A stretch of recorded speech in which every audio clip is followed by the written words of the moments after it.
Paimon coming in! Paimon coming...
To Semeru, our next objective should be to head to Semeru City and find a way to meet with Lesser Lord Kusanali.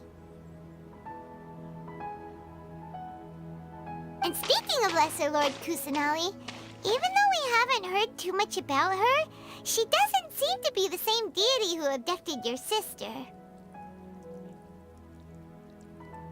But even so, people call Semeru the Nation of Wisdom, you know. If we can get a chance to meet the God of Wisdom, maybe she can give us some useful information. But, Paimon doesn't know the way to Semeru City. Maybe we can climb up to that spot with the statue of the Seven on it. That'll give us a way better view of things. Even if we can't see exactly where the city is, at least we'll be able to check for some smaller settlements nearby. Wait a second. Look! There's someone up ahead! Perfect timing! Now we can just ask for directions rather than wander around like lost adventurers. Hey there! We're not from around here and seem to have gotten a little lost. We'd like to ask for some directions. Huh? Did they not hear Paimon? Hey! You over there! Could you give us some directions? Huh? What's going on here? There's no way she could have missed that. Wait! Could she be ignoring us? How dare she? Well, even so, she might be heading someplace where we could find other people to ask. Let's keep our distance and follow her. When we get the chance, we'll just ask someone else for directions.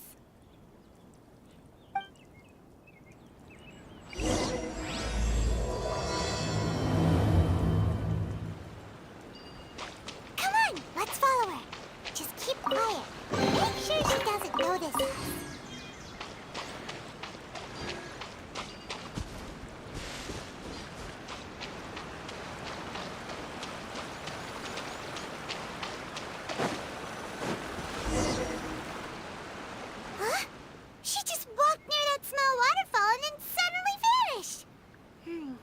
Let's go take a closer look.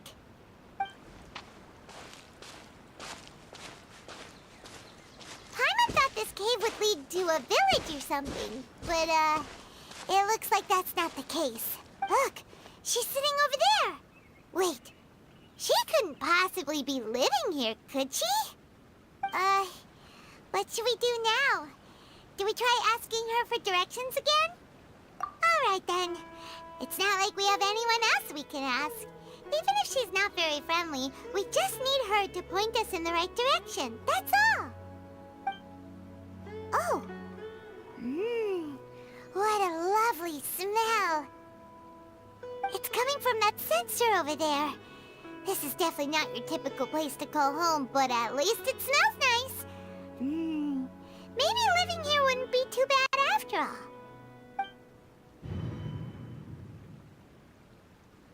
Huh? What's the matter?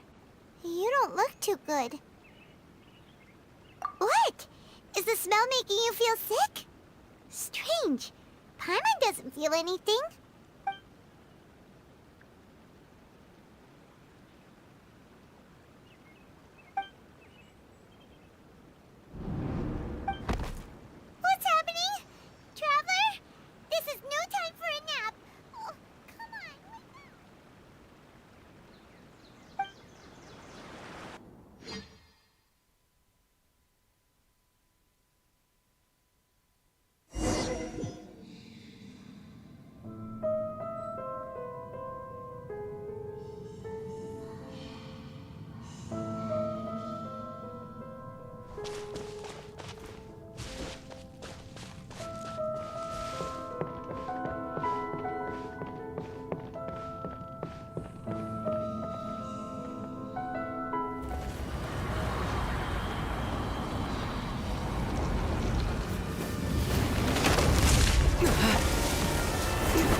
Traveler's been out for a long time now. Yes, you can relax. Believe me, Master is extremely knowledgeable. If he says that he's going to be alright, then there's absolutely nothing to worry about. Oh, are you awake now? Oh, thank goodness! Traveler, you're finally awake! Well, we're at... Good question. Where are we? Paimon was in such a panic when you passed out that she even forgot to ask what place this is. This is Gandharvaville. It was originally built by scholars from Semeru as a place to rest in the rainforest. Now it's mainly used by the forest rangers as a base of operations. My name is Kale. I'm a trainee forest ranger. My master and I found you passed out during our patrol, so we brought you here. Oh, no things are necessary. I didn't do anything really. By the way, how are you feeling now? Any discomfort? Oh, that's Master's herbal medicine you're tasting. He gave you some while you were unconscious. Before I forget, Master mentioned you should take more medicine once you wake up.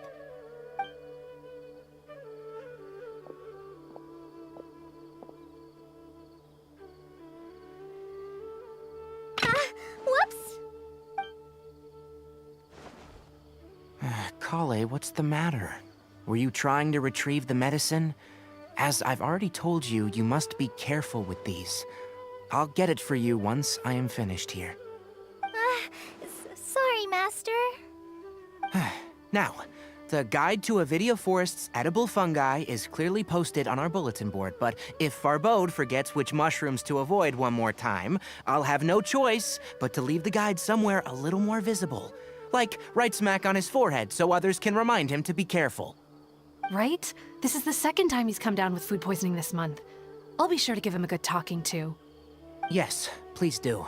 If, on the off chance, Farbode simply enjoys having little imaginary fairies dance before his eyes, then we'll just let him be. But the next time he requires any of our medicine, be sure to charge him accordingly.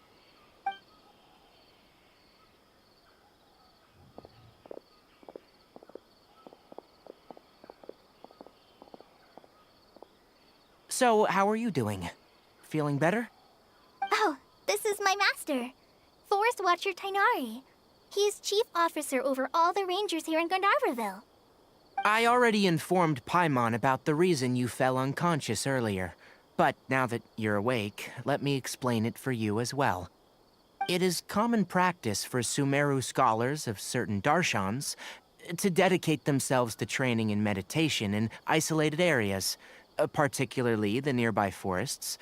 While meditating, they use a certain incense known as spirit borneal to help calm their minds as they enter a state of deep rumination. In hopes of asking directions, you two followed a scholar named Hypatia into her cave. The incense you smelled inside was the spirit borneal I just mentioned. That incense typically has no effect on most people, but for a very select few, it can have profound effects on one's cognition, as you experienced firsthand. Does that make sense? Very good. Now, answer me this. Did you feel anything after passing out? Say, any out-of-body experiences, or did you see anything while unconscious? Yeah, I can say we saw some pretty crazy shit.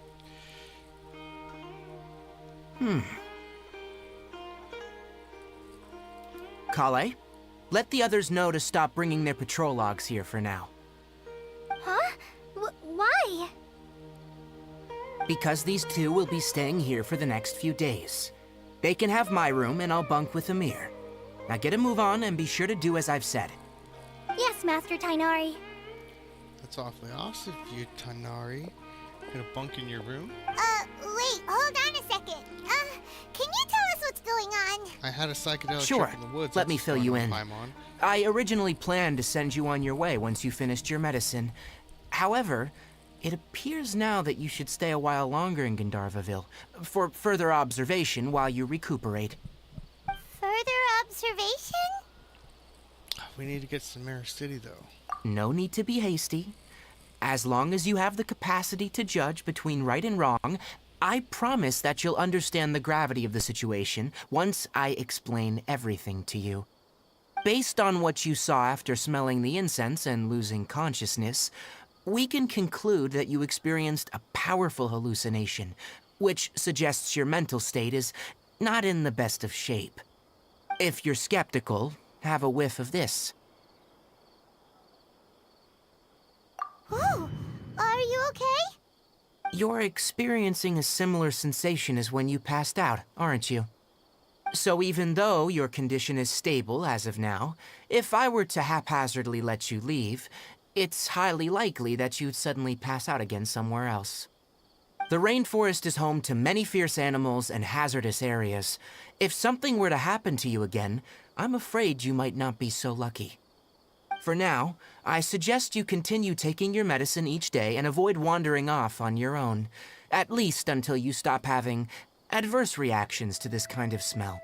Okay? Good. Now, continue resting while I fire up another bowl of medicine for you.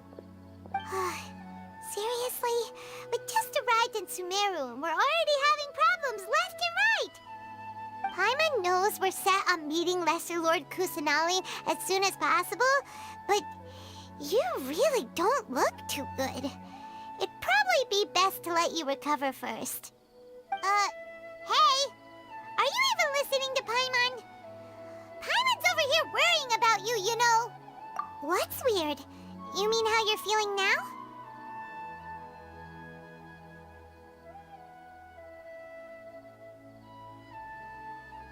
You mean the vision of tree roots and red skies you saw?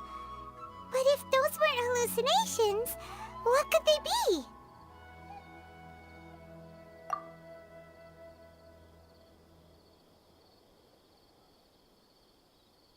Well, considering how unique you are, Paimon trusts your judgment here. But why didn't you say anything about it to Tainari? If he misjudged your condition, then there's a chance you could get worse, right? Huh? You mean that Tainari already knows that what you saw weren't hallucinations? But if that's the case, why would he try to hide that from us? Oh, Paimon gets it now. That explains why you were so quiet earlier. Well, that settles it then. We'll stay here to rest up and figure out what's going on with your hallucinations. But it seems like asking Tainari might not be an option anymore. What do you think we should do? Good idea. Kale's pretty friendly. We can ask her tomorrow about what she knows regarding the Dendro Archon and customs in Semeru.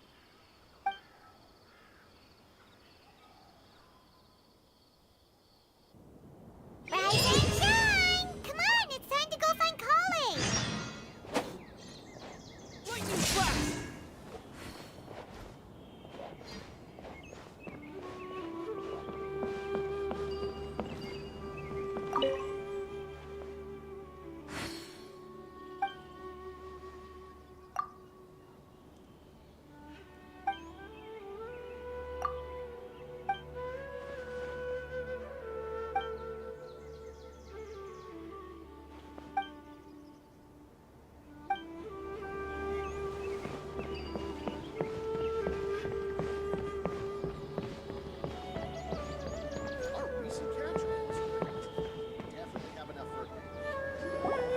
All right, next let's see your right hand. not bad. But please remember that you still need to be careful, understand? Yes, I will. By the way, Master, I still haven't received the patrol route for today. Look, Kale, today's patrol will be a long one, so you won't be coming along this time. Besides, there's a chance we may encounter... well, you understand. But I have a vision too! Am I useless to everyone now? Don't talk like that, Kale. This is not something you need to be worrying about right now. Ah, there you are. Feeling any better? Yeah, since we'll be staying here for now, we thought we might as well try lending a hand around here. Seems you're not the type to sit back and take it easy for a while, huh? In that case, perhaps Kale could take you two for a patrol south of Gandharvaville for the day. And if you're feeling up to it, you can be responsible for cleaning the Statue of the Seven. Tighnari, we're ready to head out. Got it! I'll be right there! Alright, we'll be heading into the forest now. I'll leave any further details to Kale. Yes, you can count on me. So, Kale, what exactly are we going to be doing today? Tighnari mentioned cleaning the statue just now, but, that doesn't really sound like the job for a ranger. Well, a forest ranger's responsibilities can be pretty diverse. They handle a variety of tasks, like checking the condition of outlying roads, maintaining forest facilities, ensuring fire prevention standards are met, and providing assistance to travelers and locals. As for Master, well, he has to handle more dangerous areas of the rainforest. Today we can perform routine checks on the pathway lamps as we make our way to the Statue of the Seven. Paimon, traveler, this way!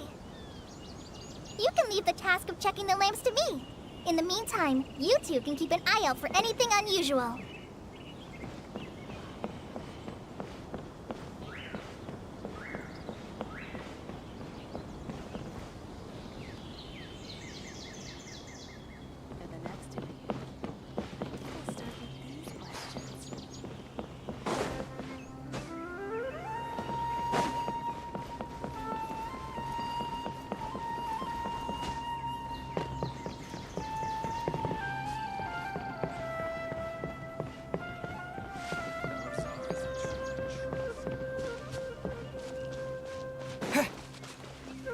Nothing wrong with these two lamps. Let's move to the next ones.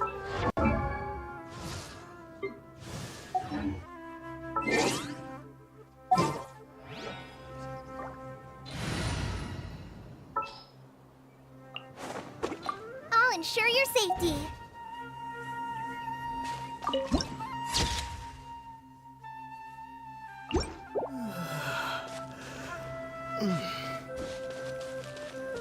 Oh, this lamp seems to be getting a little wobbly.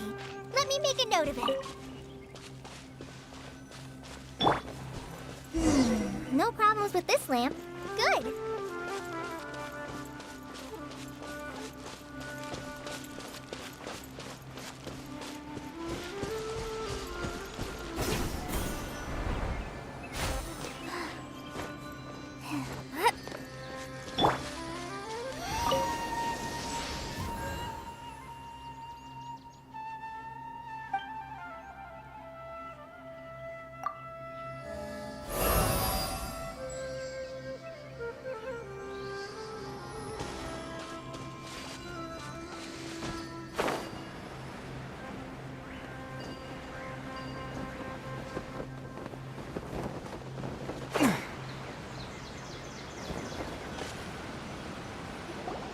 The Statue of the Seven is up on top of that large rock formation.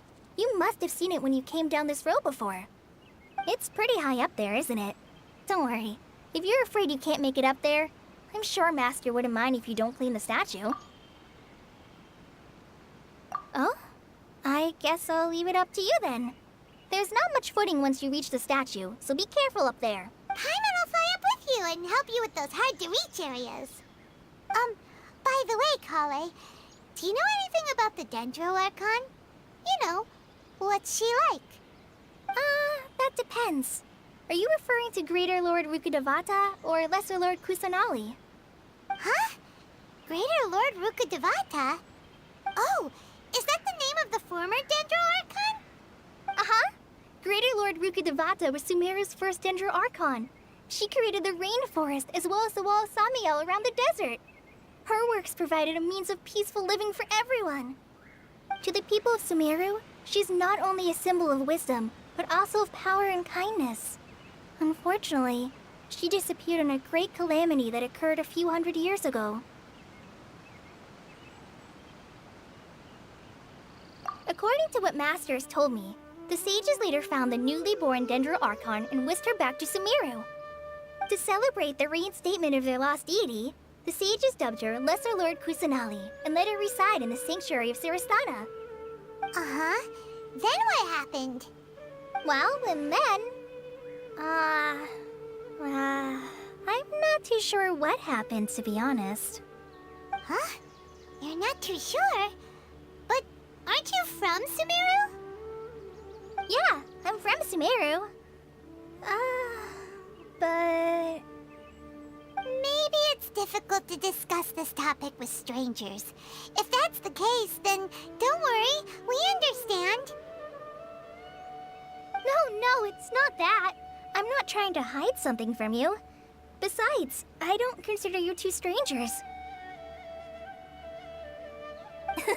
Because you two know Amber, right?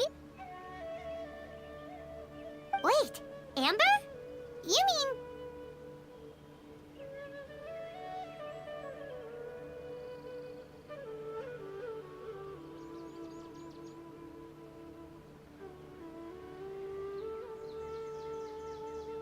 Yes, that's her. I once lived in Mondstadt for a while, and she helped me a lot during that time. You could even say that she helped me become a new person. There's no one like Amber. She lives life to the fullest while always adhering to her strong sense of justice. She's ready to answer the call for action at any moment, but is also very understanding of others. She's like the spark that lights the fire in everyone's heart. If you ask me, she's a prime example of a true outrider. She's the first person anyone coming to Mondstadt will meet. You can't... sorry. Paimon thought the work of Outriders was a little different from what you just described, but one thing's for sure, you really like Amber. Sorry. I was rambling on just now. It must have sounded kind of weird. It's alright, Kale. Knowing that you're a friend of Amber somehow makes Paimon suddenly feel a lot closer to you. So, how do you know that we've met Amber? Well, after I returned to Semeru, Amber and I have stayed in touch by writing each other letters. In one letter, she mentioned that Mondstadt was attacked by a fearsome dragon, but the city was saved by a mysterious blonde traveler and their floating companion. I knew you two were the ones she mentioned in the letter the moment I saw you. But, considering everything you've been through that day, I thought it'd be inappropriate to bring it up. Ah, so that's how you knew. Yep, so please know that you two have my complete trust. Really. I wish I could tell you more about the Dendro Archon, but I have been away from Semeru for some time, and I haven't read any books. Sorry. That's alright. You've already helped us a lot. We had never even heard of Greater Lord Rukkhadevata or the Sanctuary of Surasthana until you mentioned them. Oh, I'm happy that was helpful. There is one thing I want to ask, though. Why do you two want to know about the Dendro Archon?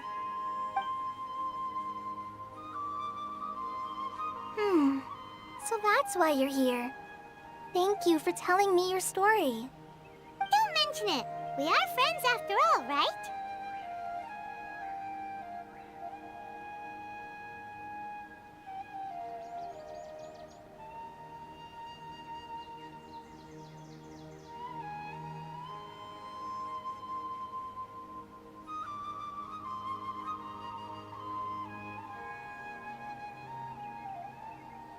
All right, we have a statue to clean. You both have my thanks. While you two are up there cleaning, I'll go ahead and inspect the forest canopy. Let's meet back here shortly.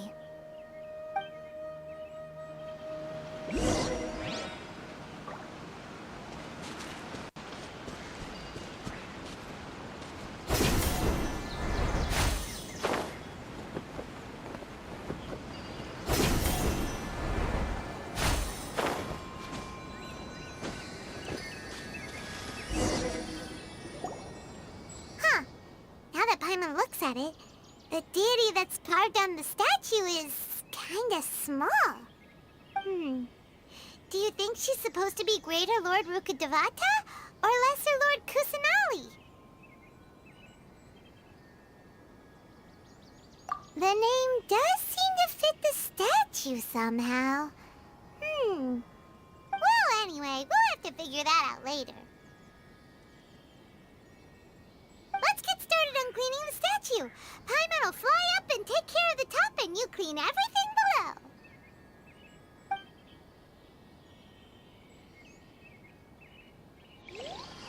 Nice work! That's one clean statue. Let's head down and meet up with Kale.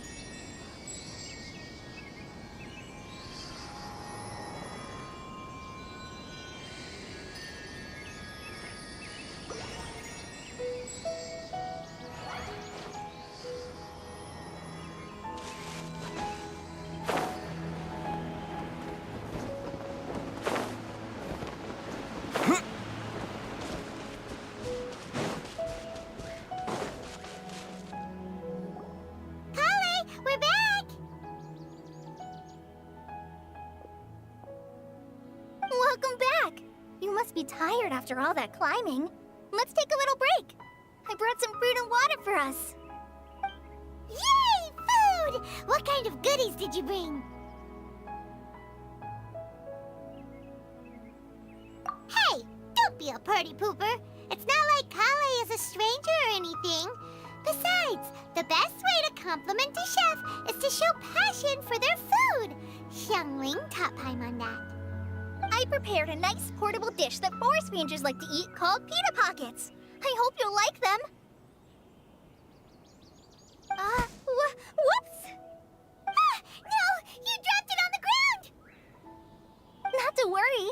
I wrapped a few layers of oiled paper around each pita. They should be fine. Oh, whew. Paimon nearly had a heart attack there.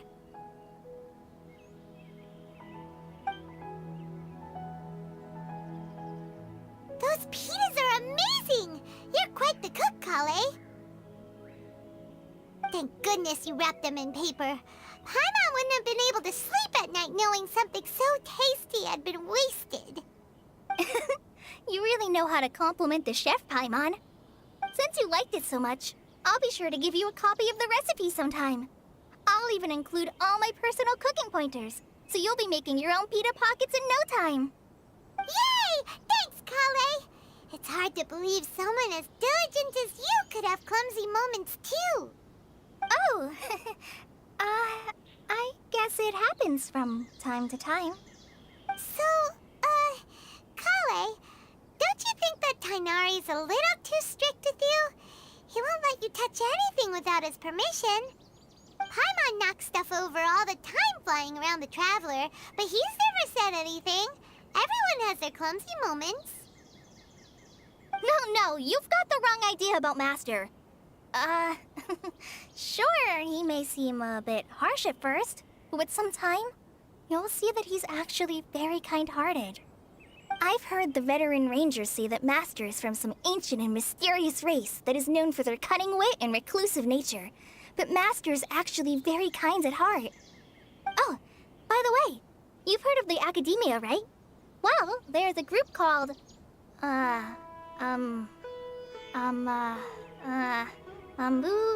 something?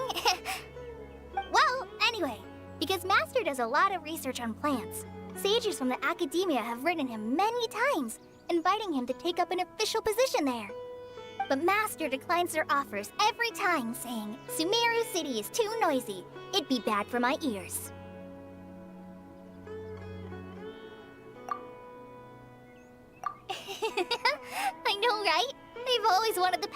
too. Anyway, Master could have easily left the rainforest to take up a position at the Academia, but he chose to stay here instead as a forest watcher, helping the locals every day and passing on his knowledge to trainees. In fact, Master's the one who taught me how to make pita pockets. Really? Paimon would have never guessed that. Oh, speaking of Tainari, he was the one who took care of you after finding you passed out yesterday. He even carried you all the way here. Paimon's still kinda upset, though. He kept scolding Paimon the entire way here. Oh no, I'm sorry. Master might have been overreacting a little. But, it's mostly because Paimon wouldn't stop yelling, "Why, oh why, is he going to die?" It probably started to get under Master's skin after a while. Hey! Don't laugh! Paimon was genuinely concerned about you.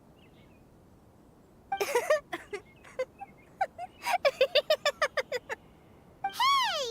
Now even Kali's starting to laugh. Ugh, that's it! Paimon won't forget this! It's time for some Paimonial wrath! No! Don't touch me!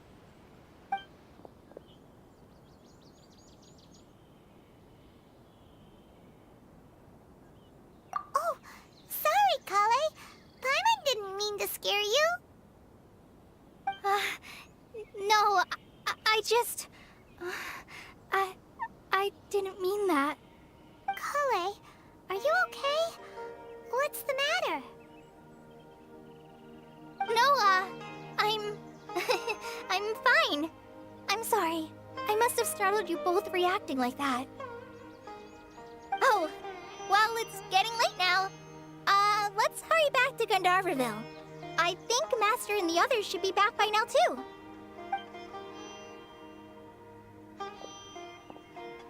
Huh?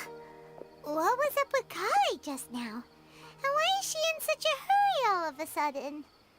Look, she's practically running back. Paimon can't even see her now.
Traveler, you've returned.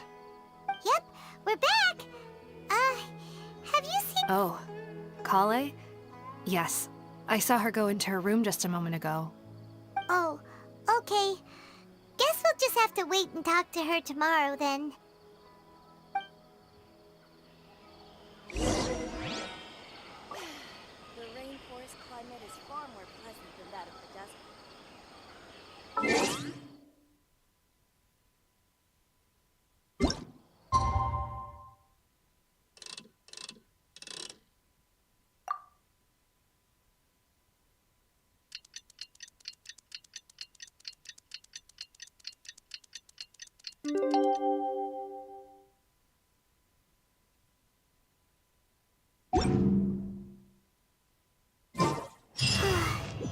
Paimon was thinking all night about what happened with Kale, and still can't figure out what the problem might be.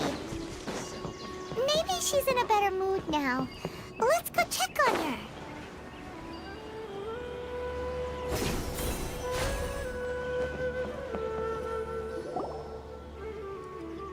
Ah, it's you two. I was just about to go look for you. Huh? Tighnari, what are you doing here? Where's Kale? I came to check on Kale's condition. To put it simply, she's not well. You mean she's sick? How could she be... Oh, wait a minute. Could it be because of what Paimon did yesterday? No need to worry. Something as small as you could never harm her. This sickness is something that Kale has been dealing with for some time. Kale has been more excited than usual since you two arrived. A little too much so, to be honest. She hasn't remembered to take care of herself.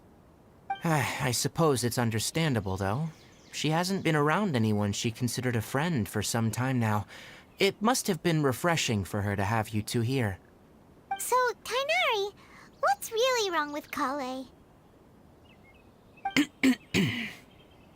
Let's take this conversation elsewhere. Kale just fell asleep after taking her medicine. She needs some peace and quiet.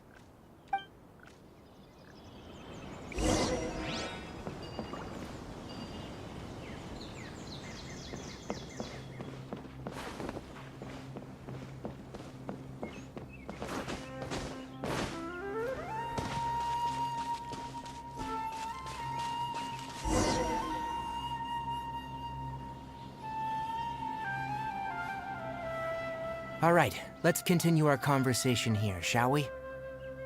To be honest, I hadn't realized you were that honorary knight from Mondstadt until Kale told me just now. I've also heard all about your deeds in Liyue and Inazuma. So just to clarify, what I'm about to tell you about Kale is not because of who you are or your past feats. Instead, I am going to tell you because... well, because Kale asked me to. And honestly speaking, I was against Kale revealing her past to you. But she insisted, saying you two treated her with sincerity and as a friend. So now she wishes to reciprocate the gesture. So, Tighnari, what exactly is wrong with Kale? You said this is something she's been dealing with for some time. Just how serious is it? Right. Ever since she was a child, she's been afflicted with a disease called Elazar. Elazar? Yes. It's a disease unique to the lands of Semeru. It is characterized by dark and hardened scales that form on the body. At first, the afflicted may only feel mild numbness on affected areas of the skin. However, as the disease progresses, one may begin feeling fatigued and even experience peripheral paresthesia. In its final stages, the disease strips a person of the ability to control their own body, and they effectively become completely immobile. That sounds terrifying.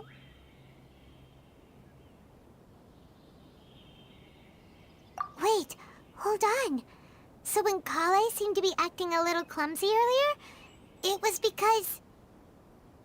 Correct. That would be the effects of Elazar, which is precisely why I do not want her carrying or holding anything, lest she ends up hurting herself.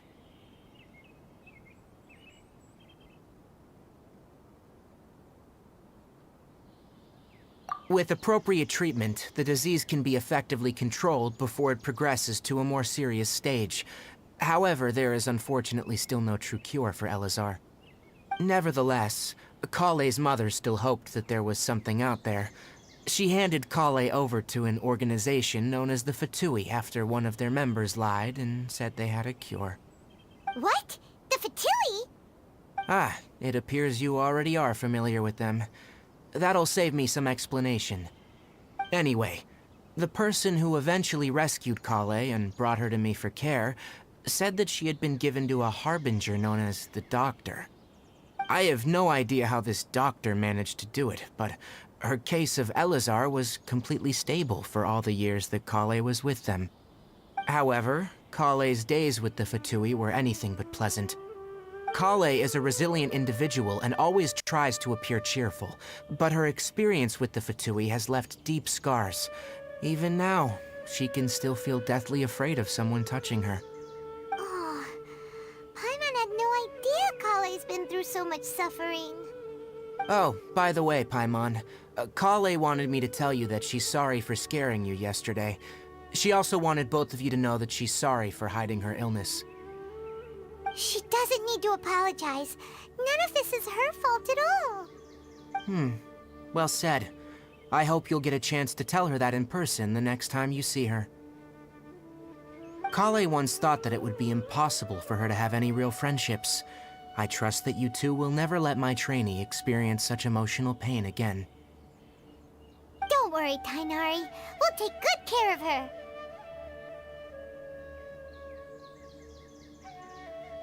Well, it's not too serious at this point. She overexerted herself the last couple of days, which is what led her to break down this time. As long as she has taken her medicine and gets plenty of rest, she should get better. Though I must admit that Kale's condition was much more stable when she first arrived here in Gandharvaville. She was interested in the work of the forest rangers the moment she saw us. I could see that she was serious about learning, so I felt compelled to ask her to join us. Her stamina has gotten much worse recently. Though a moderate amount of physical exercise is always necessary, I'm afraid the long-distance patrols are a little too much for her now. Alright, now that I've told you about Kale's past, I think I'll head into the rainforest to find some ingredients needed for her medicine. I'll see you two later. Yeah, we'd like to do something to help Kale too. Alright, but I must warn you two. The rainforest is a dangerous place, especially for someone who's still recovering, like the Traveler. You must follow closely and listen to every instruction. No problemo. Let's go then. We'll be looking for a plant known as the Nilotpala lotus. It's often used to help those afflicted with Elazar recover their energy. Hey, Tainari? Where exactly are we going to find this plant? Nilotpala lotuses can be...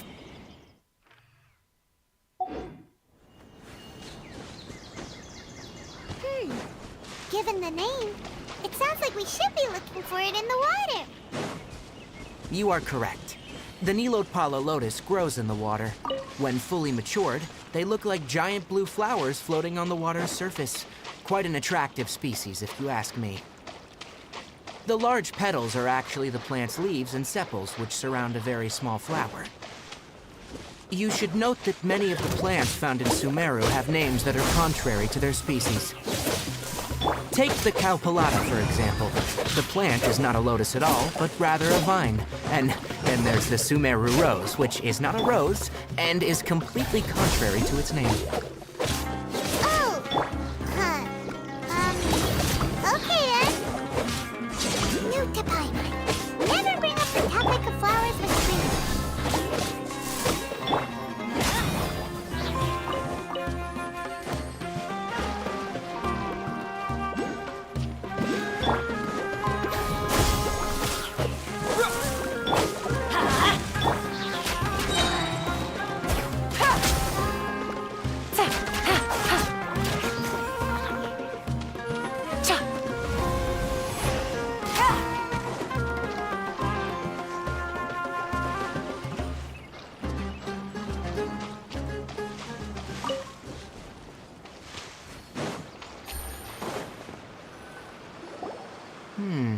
There should be Nilotpala lotuses growing somewhere in this area. Let's split up and begin searching. If you could manage to gather 4 of them, that would be sufficient. We'll rendezvous here once you've gathered the needed amount.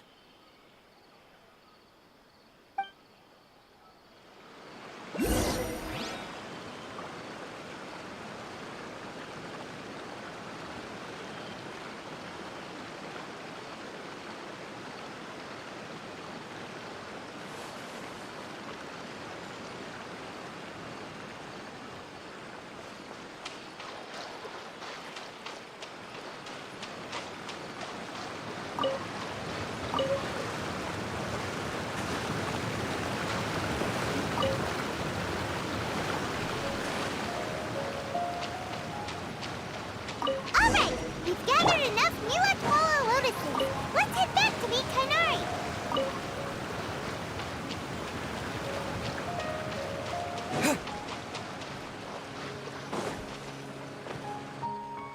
Hey, Tainari! We found the lotuses you requested. Let me have a look. Good. Very good. These are all excellent quality. I'm glad you two came along. Your exploration experience helped save me a lot of time here. It seems we even have enough time to stock up on other things I need. Hey, Tainari! Oh, Tainari, someone's calling your name. They're dressed like a forest ranger. Ah, yes, that's Amir and the others. But didn't they just set off not too long ago? What are they doing back so early? Let's go find out what's going on.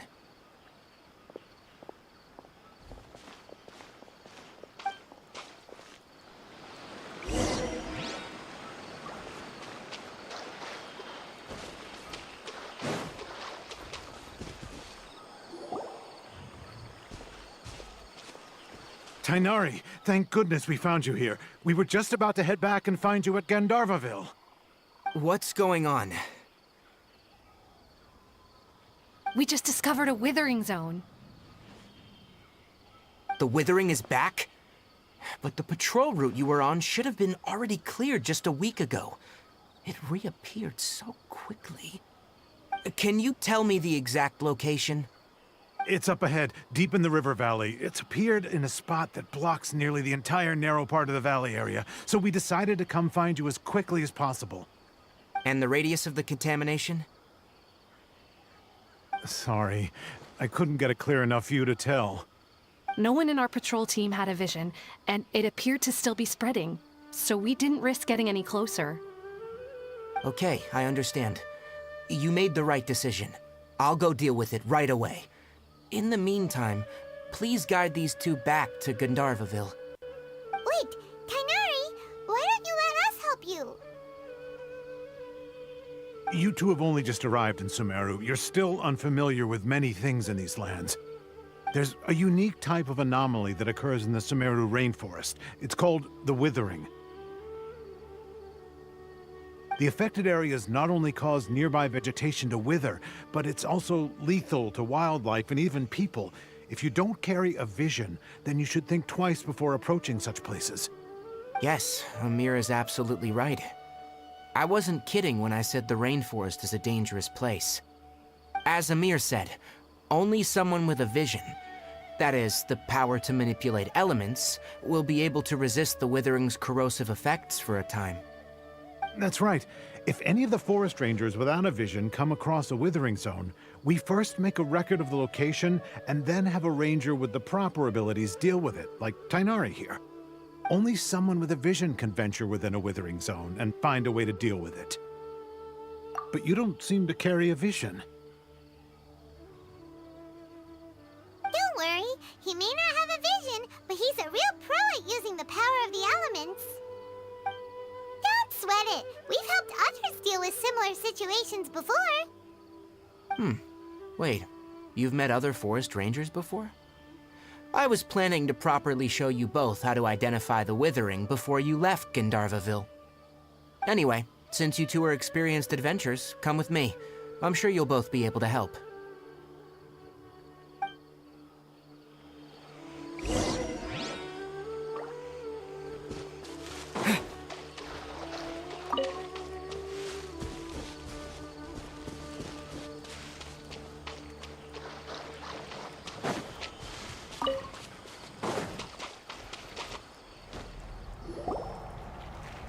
Hey, look! That gloomy area over there looks like a withering zone. Even though Paimon's seen one before, it's still kinda scary. All right, Traveler. We're about to enter the withering zone. Since you already have experience dealing with these things, you should already know what to do. But please remember, don't push yourself. If at any point it becomes too much, return outside the zone and take a breather. It could become a matter of life and death. You ready then? Let's go.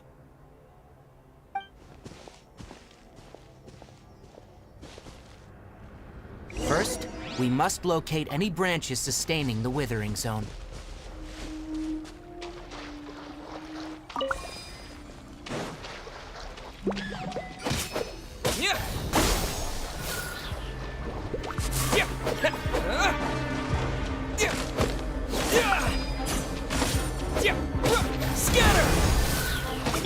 Let's light it up! Yeah. Teamwork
Great work.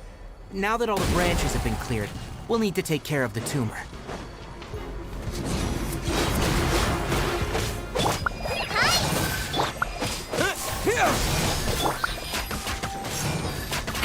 Busted.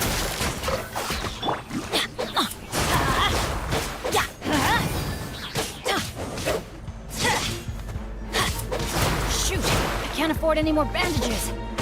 Let's light it up! Everybody Now! Destroy the tumor of the withering!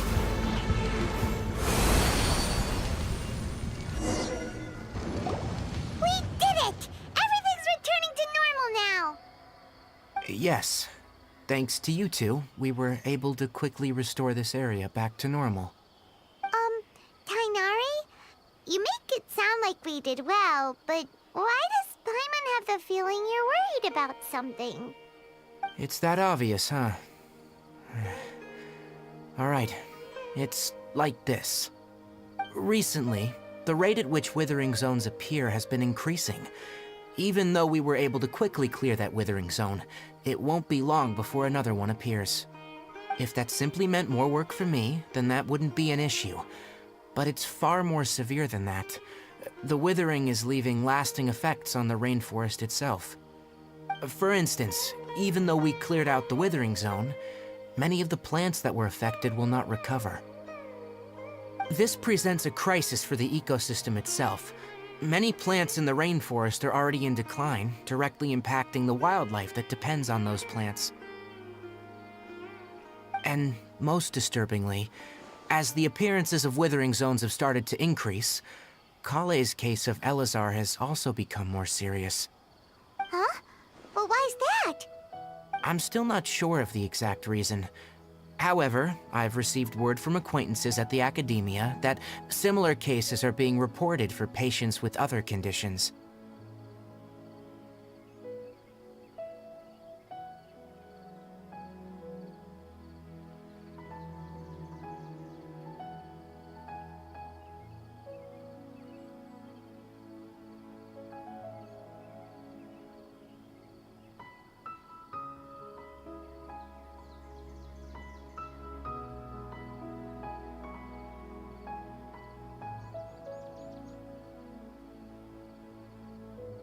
No, none that we know of.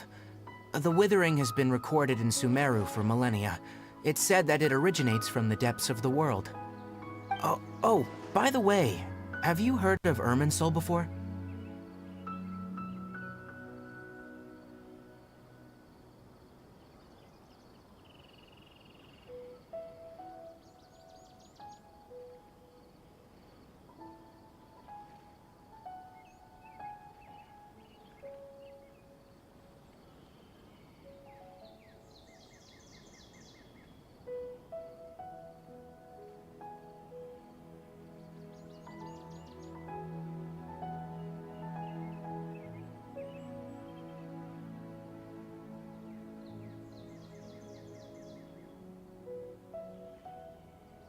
Irminsul is a tree located deep beneath the surface.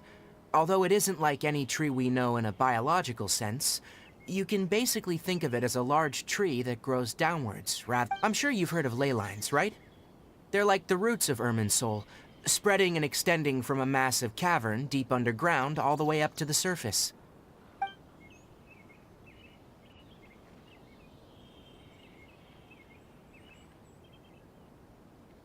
Ley lines continually absorb the memories of this world, which are then funneled into Irminsul, allowing it to collect knowledge and wisdom from ancient times to present day. The Dendro Archon is known as the God of Wisdom because her consciousness is directly connected to it. It is also said that the Dendro Archon's power is a manifestation of Irminsul. And as for the Withering, its emergence is related to a disease that's affecting it. That's right. My ancestors learned of this from Greater Lord Rukkhadevata's familiars a long time ago, but even those mysterious creatures did not know of a cure for Irminsul. I'm afraid we Rangers will be battling the Withering Zones here for a long time, until a cure is found. Alright, that's enough on this topic for the time being. Now that we've taken care of things here, it's time for us to head back to Gandharvaville.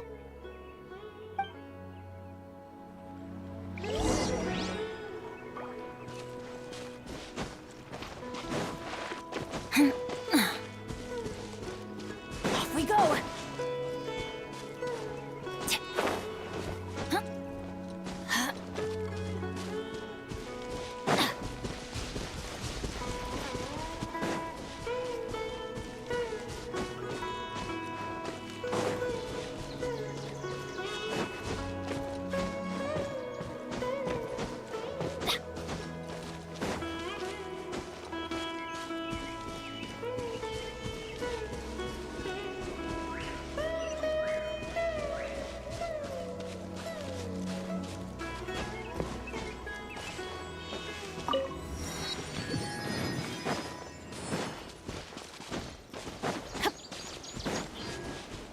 Adventure time! Off we go! Off we go!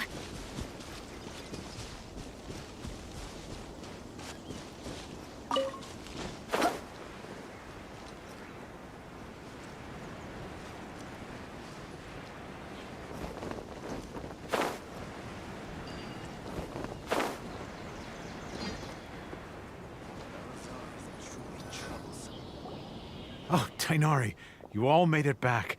How did it go? The withering zone you reported has been taken care of. No need to worry. Huh? Wait, is that? Oh no, Hypatia!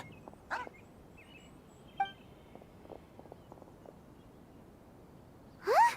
What's wrong, Tainari? This Duskbird is Hypatia's designated courier for urgent news. You do remember her, don't you? She's the scholar you and Paimon were following when you first arrived in Semeru. Oh, her? How could we forget? So did something happen? Let me see what's written in the letter first. So what's it say? And what's with that weird expression on your face? Just let Paimon read it. Huh? All Paimon sees are 3 squiggly lines. Yes, allow me to explain. After we brought you from Hypatia's cave to Gandharvaville, Hypatia resumed her meditation. She must have just finished. It's been nearly 3 days since she's had anything to eat, and it appears she's forgotten to prepare some rations. This letter is her asking us for help. We need to go. What? You mean she's been sitting there for 3 days? Hey, wait, how did you know all that from just a few lines on the paper? Well, obviously because this has happened before. Last time she drew 5 lines, and by the time we found her, well, I'd prefer not to remember that. Needless to say, Hypatia's been through worse, but we should still get to her as quickly as possible. I've got some emergency rations set aside for times like these. Paimon, Traveler, could you two bring these to her? Wait, you want us to bring her the rations? But will the Traveler be okay if her cave is still filled with that funny incense? Let's find out. Here, Traveler, take a smell and see. So, how do you feel? Huh? Really? You're not feeling even a little drowsy? But wait, how'd you know that he'd be okay this time, Tainari? Back when we were clearing the Withering Zone, I observed that he could adeptly manipulate the Dendro element. I knew then that he would be fine. And if I may ask, when I was telling you two about Irminsul's ley lines, was what I described similar at all to what you saw when you were unconscious? That's correct. Those weren't hallucinations at all, though I don't intend to apologize for deceiving you. Because what you saw is of significant importance. Not just for the nation of Semeru, but the entire world of Teyvat. My forefathers were shown much favor by Greater Lord Rukkhadevata. We took an oath to protect this nation together with her. Now that that duty has fallen to me, it was a part of my responsibilities to ascertain whether you could be entrusted with the fate of Semeru. Now, after seeing you in action with my own eyes, You have earned my confidence, and I no longer feel the need to hide any secrets from you. When you passed out, your consciousness had connected directly with Irminsul. What you witnessed were actually real memories contained within Irminsul itself. I could try to tell you more, but it would be better if you went to ask Hypatia instead. Her focus on meditation and use of Spirit Borneal are aimed at establishing a connection with Irminsul, just as you did. That sounds nice and all, but will she really help us? Seriously, she completely ignored us the last time we tried talking to her. That was because when you ran into her, she was in a special phase of her training. During that time, she must avoid communicating with others. Please, wait here for a moment.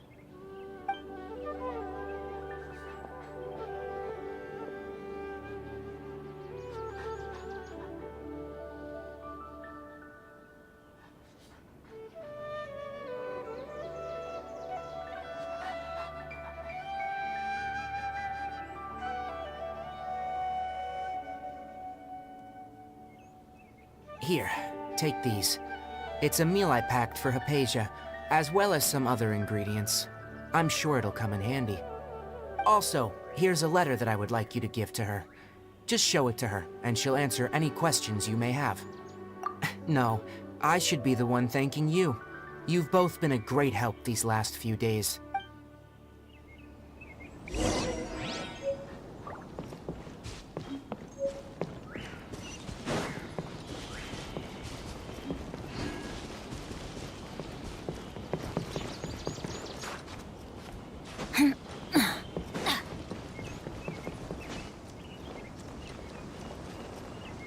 Couldn't break the curse.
Hypatia should still be in the cave. Let's go inside and see how she's doing.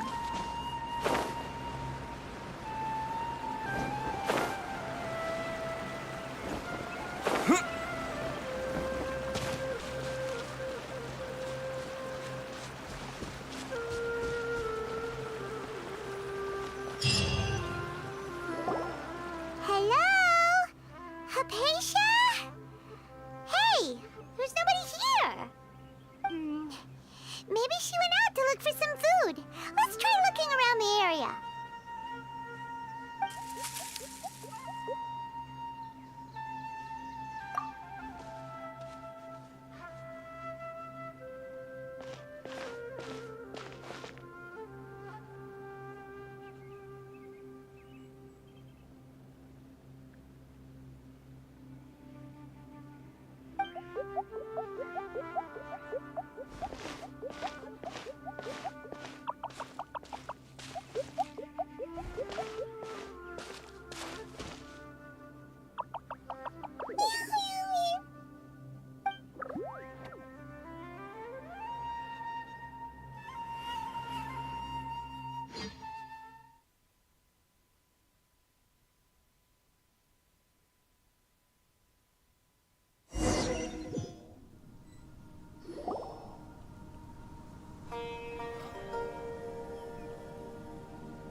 There you are!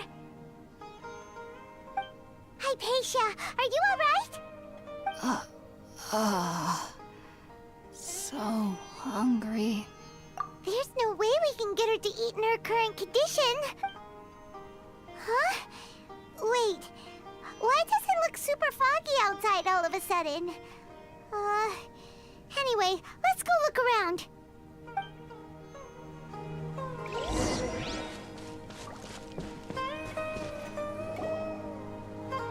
Huh? How'd things out here end up looking like this? What happened? And where are we? Really? Oh, maybe you're right. Let's go investigate the area.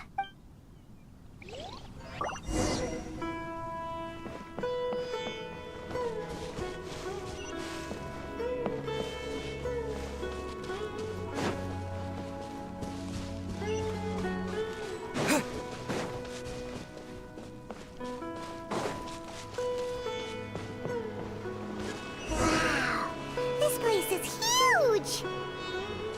Paimon knew there's something off about that cave. Let's think of a way to get over there and have a closer look. Who knows? Maybe we'll find a lead of some kind. Benny's adventure team, I have failed you.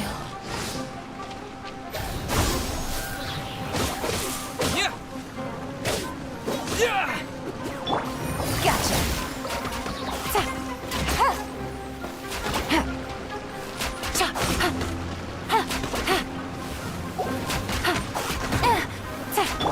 Scatter!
What happened just now?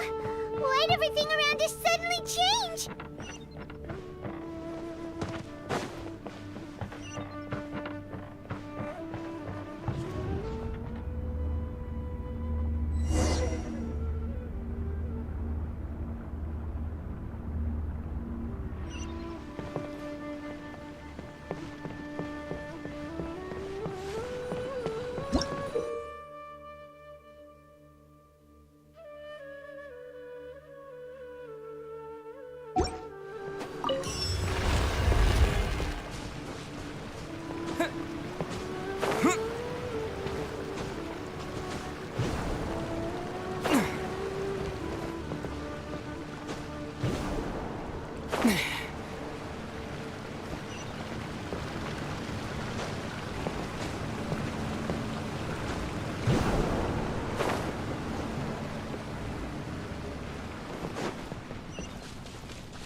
Busted.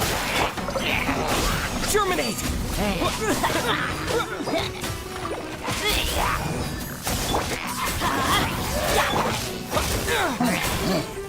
Propagate! This is not the end.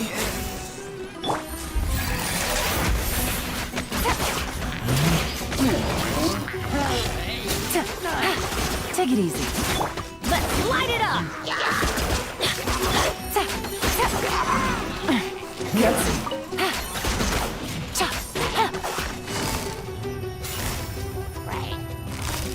Gotcha. Right this off the side! This is just my...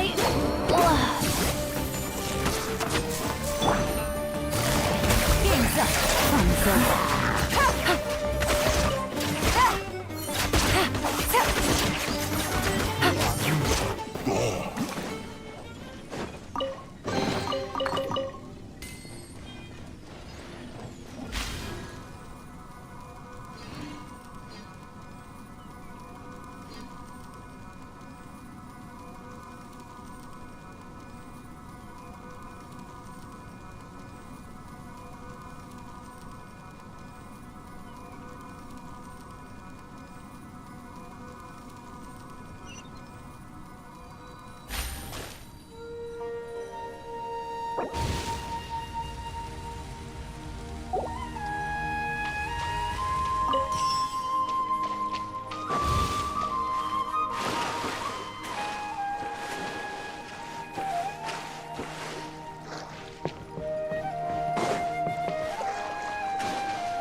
What in Teyvat is going on here?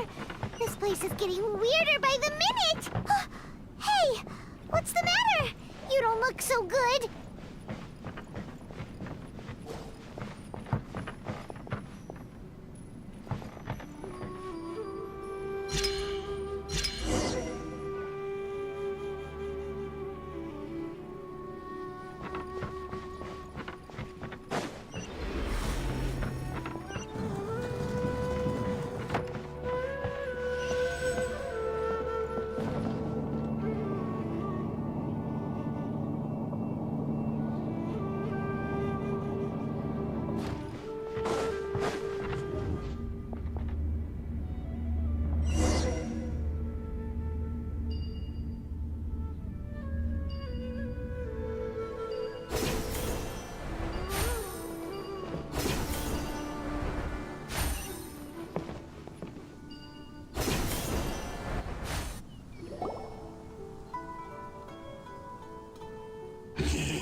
Well.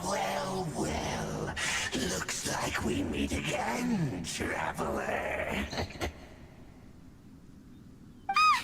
Abyss Herald! What are you planning to do in this strange place? Strange place. Plotting. You needn't worry about such things. They don't concern you.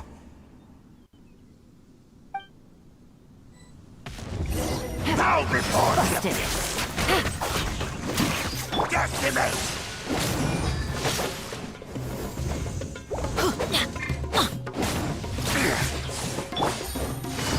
Gotcha.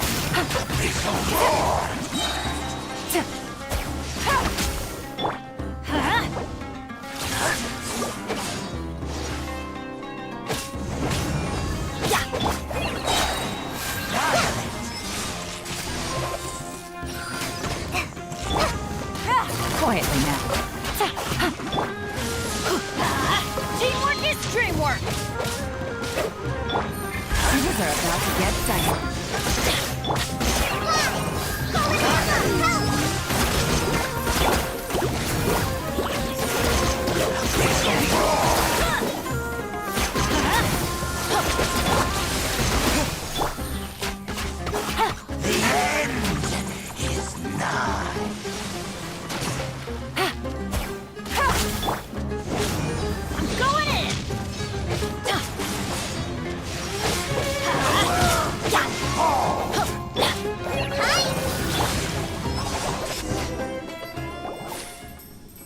Huh? Why can't we beat this guy? Oh, Paimon doesn't get it! We faced others like him before! What's wrong this time? Traveler, though you may have managed to avert countless crises before, your good fortune was bound to end sooner or later. It's time you realize how weak and powerless you really are.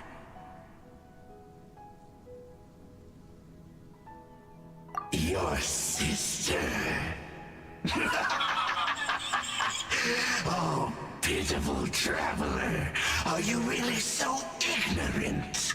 Or are you just living in complete denial? Her Highness has long since forsaken you. Your meager existence in her eyes is that of an annoying bug, only to be stepped upon. The bonds of love and family which drive you to find your sibling are utterly gone. Your journey is meaningless. But don't you fret now. Today will be your last. Now die!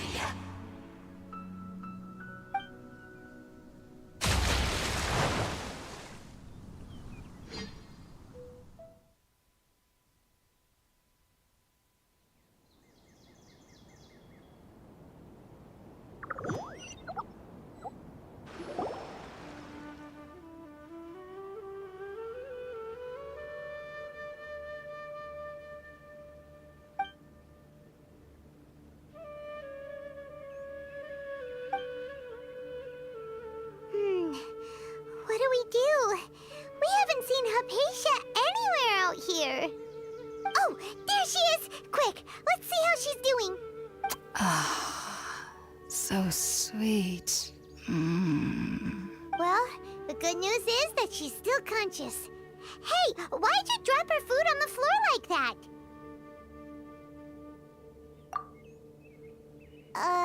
Are you okay? That's really not like you. Anyways, we can talk about this later. We better make sure she's all right first.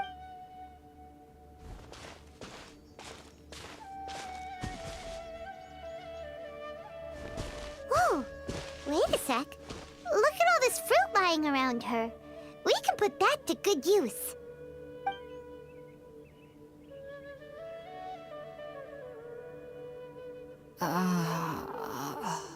Who is there? Tainari, is that you? Huh?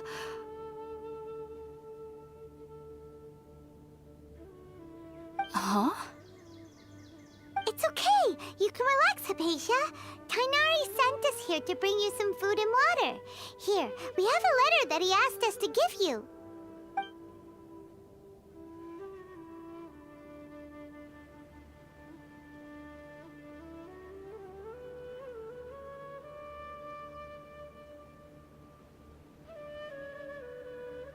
I see.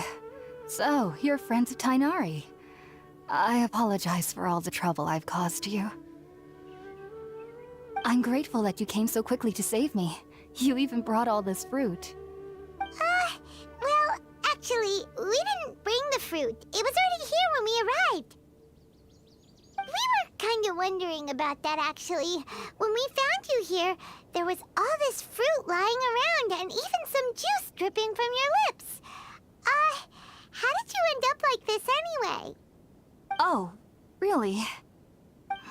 I seem to understand now. All the fruit was likely from my, neighbor. Must have come by and saw me like this. Your neighbor? You mean there's someone else living nearby? Oh? So you're able to see them too?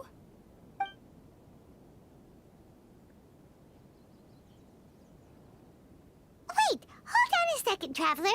You say that before we arrived, you saw some mysterious creature and suddenly had a strange dream? Isn't that a little too crazy to believe?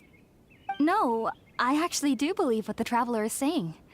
I myself had a similar experience once before and ended up scaring my timid little neighbor here. You needn't worry. They mean you no harm. They only dragged you into the dream because they hoped to buy themselves a little time in order to scurry away. So, Hypatia, just what kind of creature is your neighbor exactly?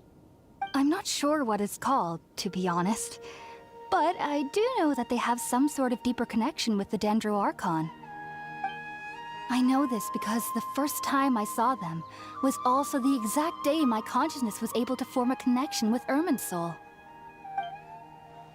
Even after I opened my eyes and stopped meditating, my heart was still pounding, and my mind was racing with all the knowledge that I had touched. And at that very moment, I suddenly noticed a small figure at the opening of the cave. In my curiosity, I began to walk over to the creature. They must have already been used to me living in the cave, because they didn't seem to mind me approaching them. They just kept doing whatever they were up to. It wasn't until I crouched down next to them that they suddenly realized that I could see them. Oh! And then? And then I had a dream. By the time I came to, they were nowhere to be seen. I was convinced they'd never show up again. But sure enough, I saw them nearby a few days later. And they weren't alone. I feel like they aren't as afraid of me as the first time I approached them. But I never would have expected them to save me. Yes, no doubt about that. By the way, Tighnari mentioned in his letter that you had questions for me regarding Irminsul.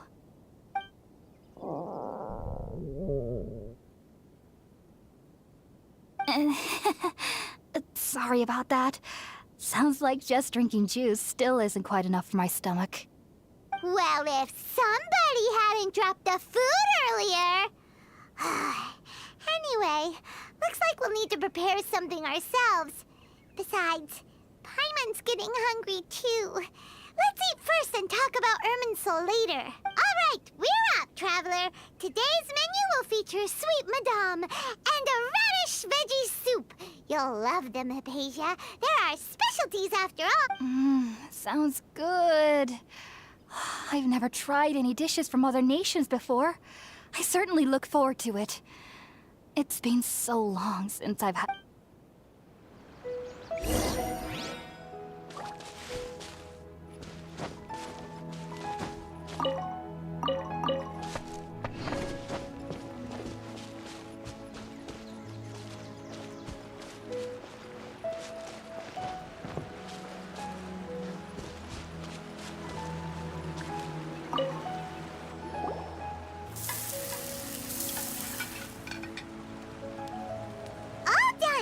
Let's use the empty box that Tighnari gave us since we already washed it.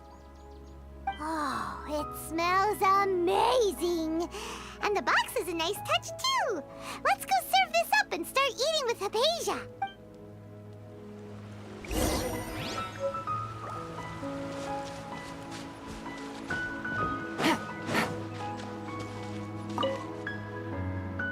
Are you already finished cooking?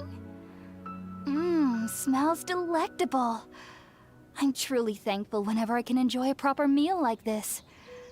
Cooking really isn't my forte.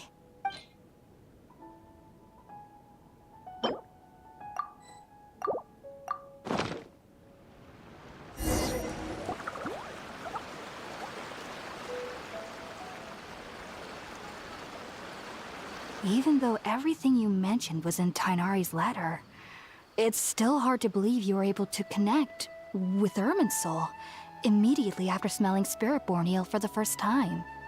It took me nearly 3 years before I could do so. And everyone at the Academia even lauded me as a genius. You should know that some researchers spent their entire lives without ever successfully connecting with Irminsul as you have. So why does this incense allow people to connect to Irminsul? The ingredients used to make spirit-born ale primarily consist of plants created by Greater Lord Rukkhadevata. These special ingredients are conducive to heightening our senses to the Dendro Archon's power. Since the root of the Dendro Archon's power lies within Irminsul, we can occasionally tap into her powers to peer into the depths of the earth. That's all right. I'm sure you'll come to a clearer understanding as you remain in Semeru. Makes sense. But Paimon's got a question. Why was he sensitive to the smell of those plants for such a long time? That was primarily due to his body's unique constitution. Stimulated by the incense, he could perceive the Dendro Archon's power and experienced a sensory overload, hence the adverse reactions. Taking in any scent similar to the ingredients of Spiritborn Ale would cause adverse effects. Not to worry, though. It appears you've already fully recovered. Technically, your body should still be sensitive to the powers of the Dendro Archon, but unless you're using intentional meditation techniques, the scent of Spiritborn Ale should no longer trigger such reactions. Whew. Well, that's a relief. I must admit, I am quite envious of your abilities. Even if it meant suffering from pounding headaches for the rest of my life, I'd consider it worthwhile so long as I could connect with Irminsul at will. Whoa. You're really serious about this whole thing, aren't you? I am a researcher after all. As a member of the Ritaoist Darshan at the Academia, my main area of research is the stars and their connection to the fate of living beings.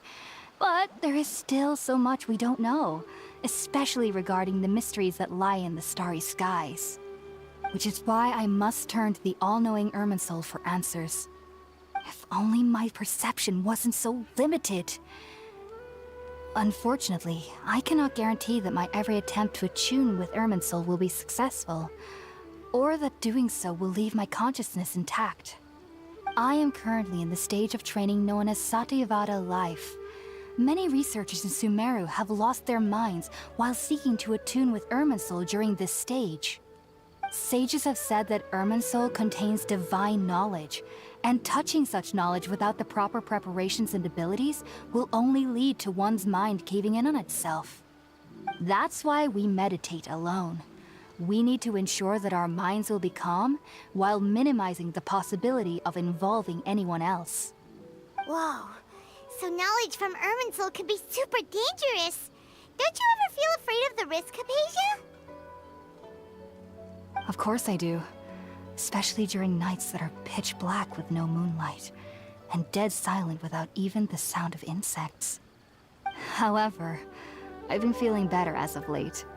I don't get as scared anymore knowing that I have a little neighbor living nearby. I believe that being able to see them is a sort of blessing from the Dendro Archon. But what's strangest of all is that they're clearly an envoy of the God of Wisdom herself, and they have the curious power to make people dream. What's so strange about that? It doesn't sound so out of place for a divine being, does it? Well, it's strange because nearly nobody in Semeru can ever dream. Oh, is that true? Yes, well, to an extent. Only children can dream in Semeru. Adults, however, never do. The sages say that wisdom implies rationality, but that which occurs in dreams is often neither rational nor logical.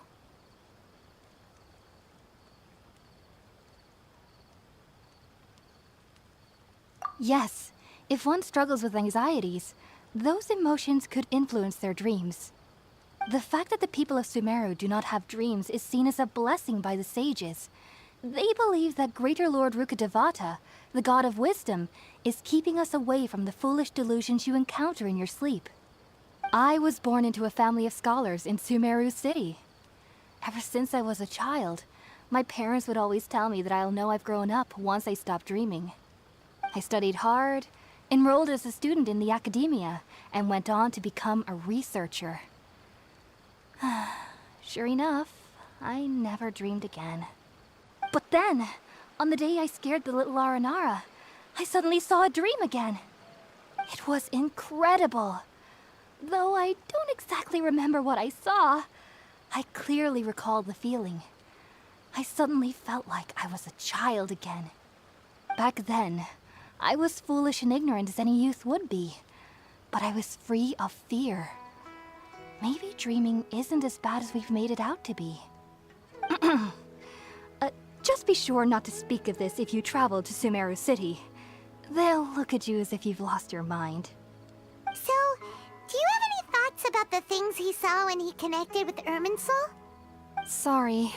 I'm afraid I don't have any answers as of now. All I can say is that what you saw is a memory contained within Irminsul itself. World forget me. What could that possibly mean? If only I could ascend past Satyavada life and begin Paripurna life. I might have some more answers for you. If you two are ever in the area again, please be sure to come and see me.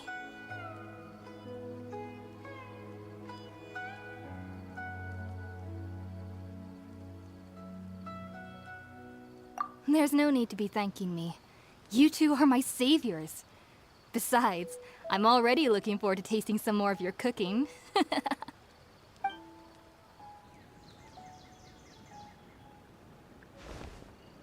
that we know Hypatia is alright and had the chance to ask her some questions, Paimon thinks it's about time to head back to Gandharvaville.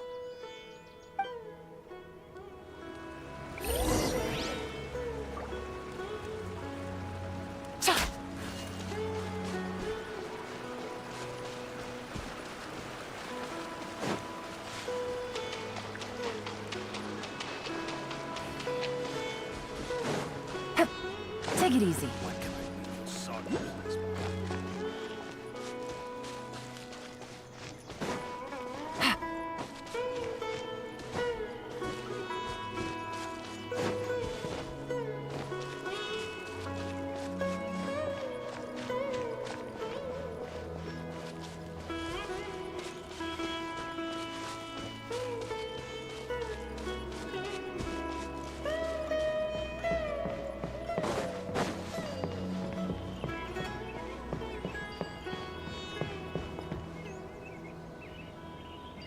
Yesterday, a total of 5 dusk birds flew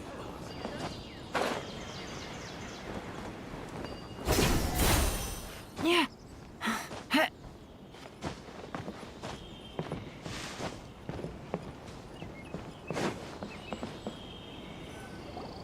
Think about it, Tainari. Refusing to join is tantamount to burying your head in the sand. I understand that you're a forest watcher, and that it's your duty to combat the effects of withering zones. But isn't it evident that such work is not a lasting solution to the problem? As Sage Kage clearly stated, your presence and guidance in Semeru City is pivotal in finding a cure for Irminsul. How could you possibly refuse? Keep your emotions in check, Gulam. Let's at least listen to Tainari's reason for declining. We're here to invite him to the Academia, not to cause a scene. Sage Kage, I am truly honored that you came here in person, but I'm afraid I must still decline your invitation. I am merely a forest watcher. How could the great minds of the Haravatat have any need of someone like me? Well, it turns out that your refusal letter had some implications on your master's reputation. He is a renowned sage of the Immorta, after all. So now I've come here in his stead. I see. Well, I figured that given his temper, he would come here and berate me personally. Tainari, your master is an integral part of this effort. And now he requires your assistance. And what exactly does my master need of me, Sage Kage? You'll know once you've arrived in Semeru City, that is.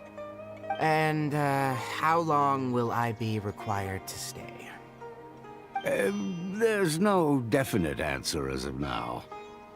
Do you mean to tell me that, despite coming all the way here to Gandharvaville, you still can't answer the questions I laid out in the letter to my master? If that's the case, then I'm afraid I cannot give you a definite answer either. Tainari, but you... So be it. Come, Gulam, we're leaving.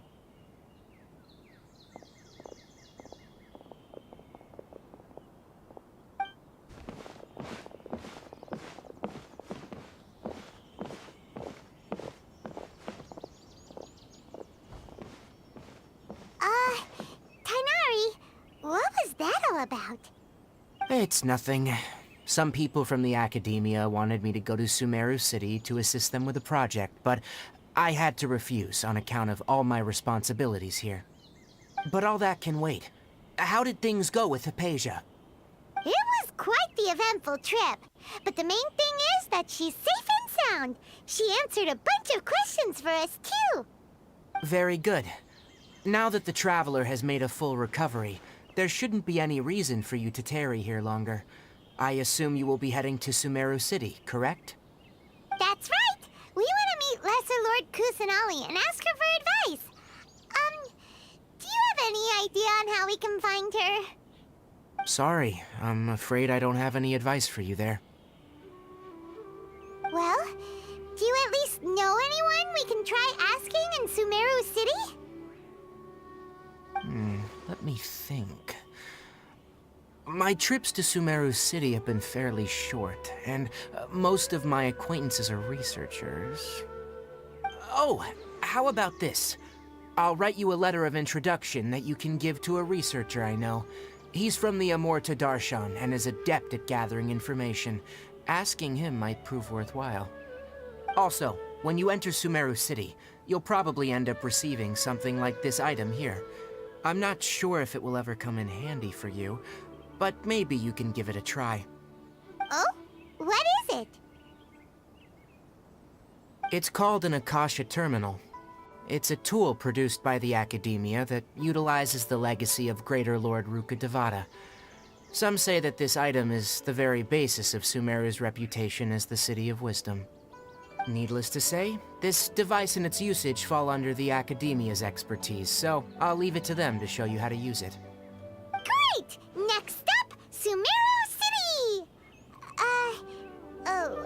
But wait, that's right!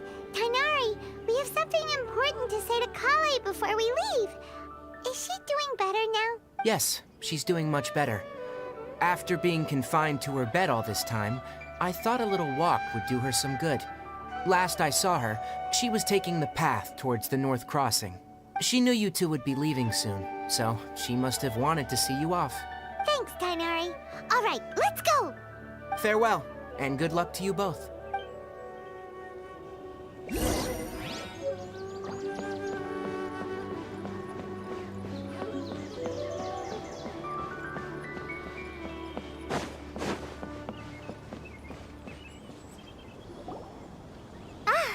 I've been waiting for you two.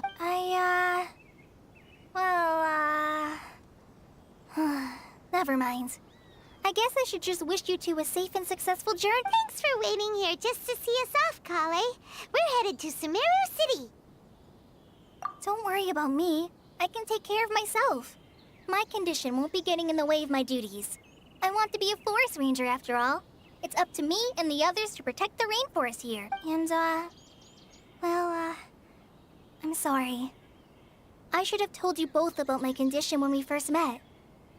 I just wanted you two to treat me as a normal friend, not some girl that needs your sympathy.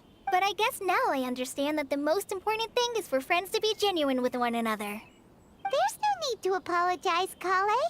We should be thanking you for trusting us enough to be your friends and sharing your past with us. We're probably still gonna worry about your condition, but that's because we're friends and we care about you. Thank you. That means a lot. Before you leave, I have something for you. Oh? What is it? It's my recipe for pita pockets. I told you that I'd give you a copy, remember?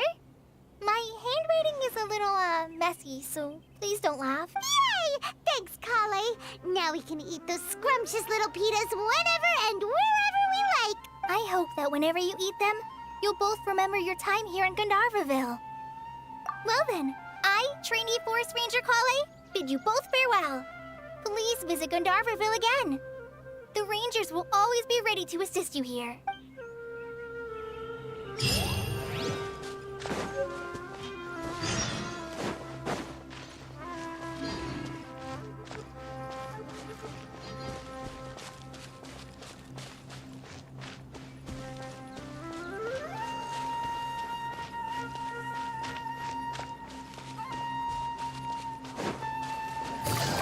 You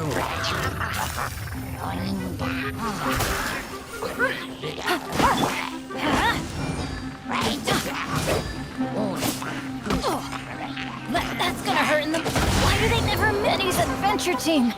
I have failed you.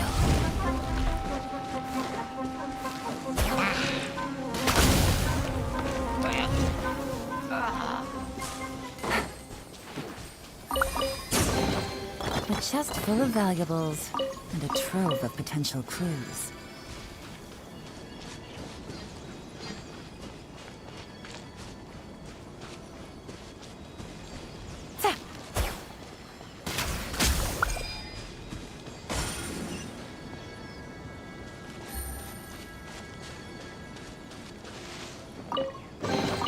A chest full of valuables and a trove of potential clues.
Adventure time!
Only take orders from my employer.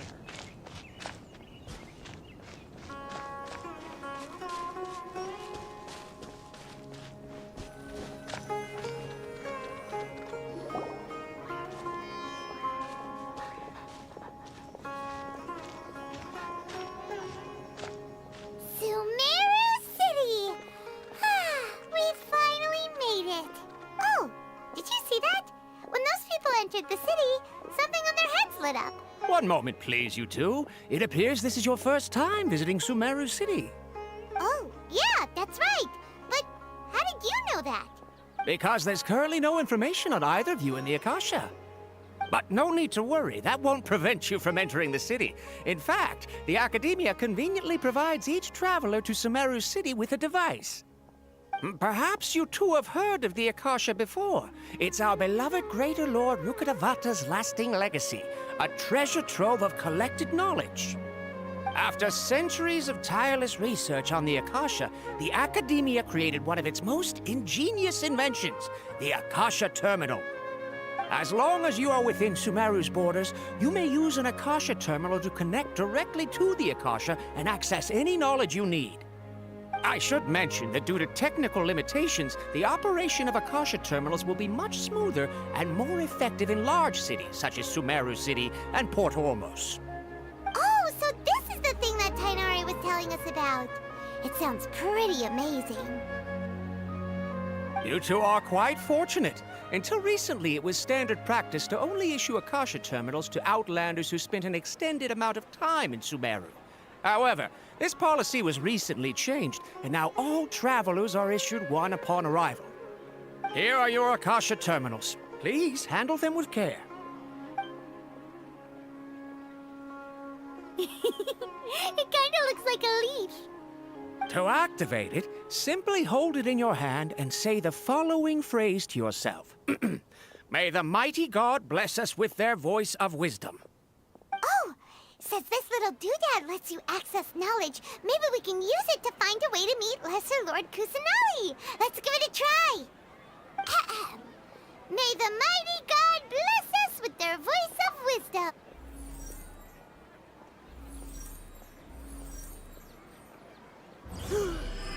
Whoa!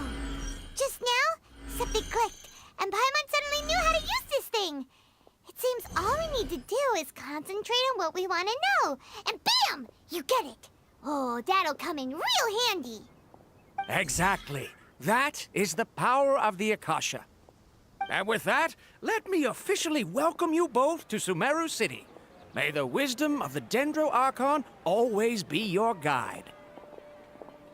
Okay, now that we're in, we can check the Akasha about Lesser Lord Kusanali. Let Paimon try. 500 years ago, the sages found a newly born deity from within some scorched ruins. The deity now resides in the sanctuary of Suristana. Seems pretty similar to what Kali was telling us. Okay, next, let's concentrate on asking how to meet her.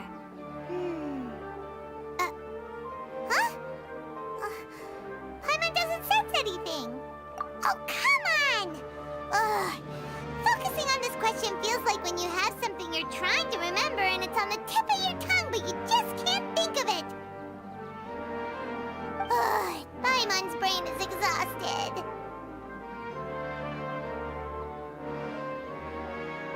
Oh, smart idea. But what are you going to ask it?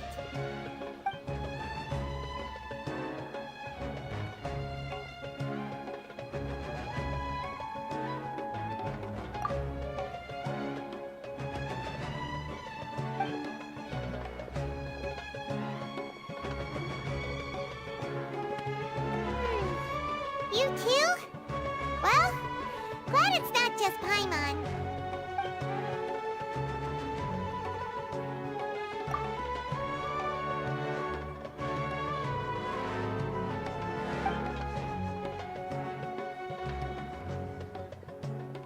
Huh.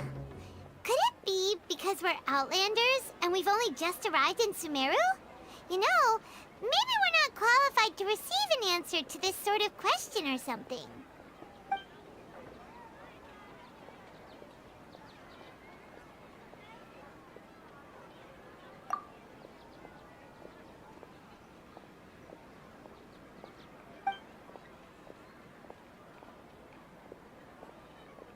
Uh-oh.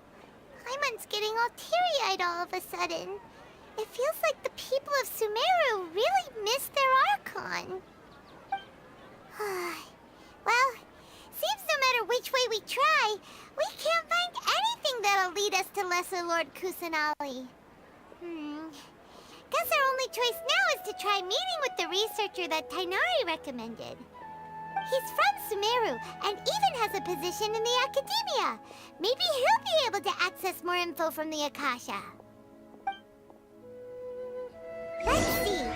Tainari wrote an address on the letter's envelope. Oh, it's not far from the city's gate. Let's head over and have a look. Hopefully he's at home.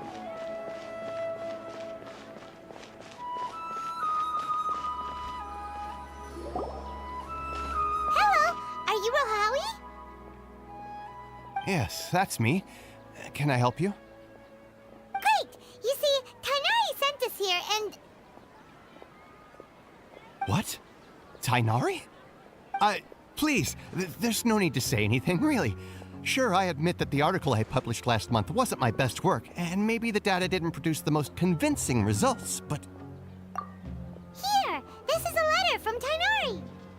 Oh, let me see... Oh! Ooh, what a relief. You two nearly scared the life out of me. So, you two just have some questions for me? Seems even Tainari acknowledges my innate ability for procuring information. So, what is it you two would like to know? We want to meet with Lesser Lord Kusanali. Do you know a way we can do that? You mean you want to meet the Dendro Archon herself? This isn't exactly my area of expertise, but let me see what I can find in the Akasha.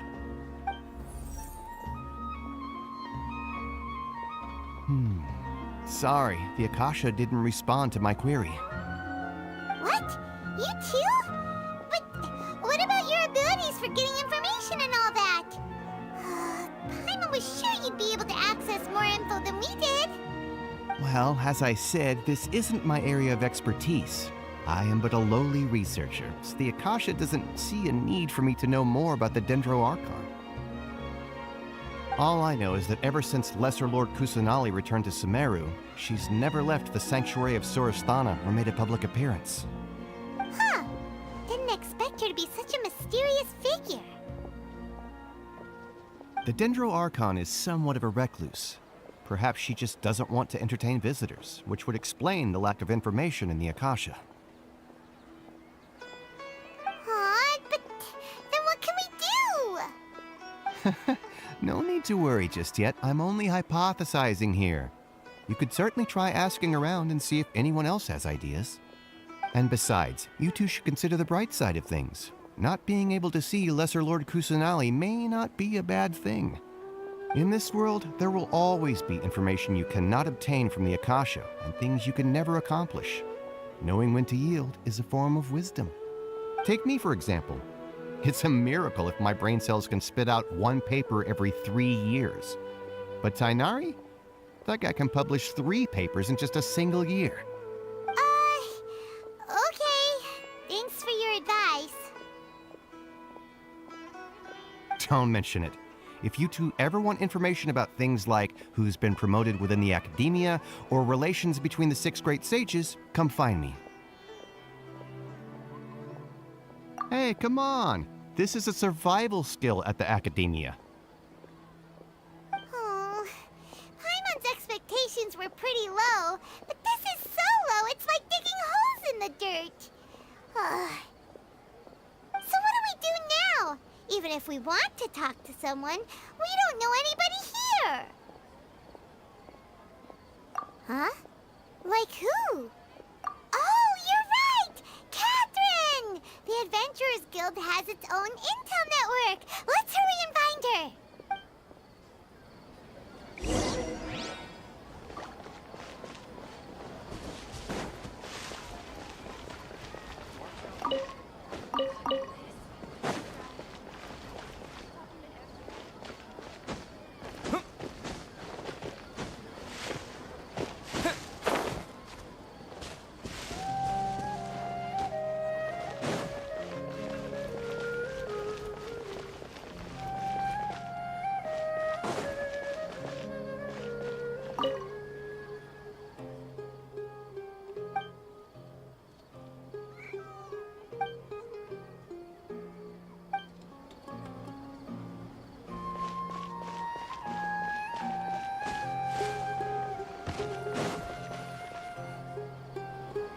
Astra Abyssosk. Catherine, we need your help with something. Understood. The Adventurers Guild is always ready to serve you. We want to meet with Lesser Lord Kusanali. Do you know a way we can do that? You two wish to meet with Semeru's Archon. Understood. Please wait.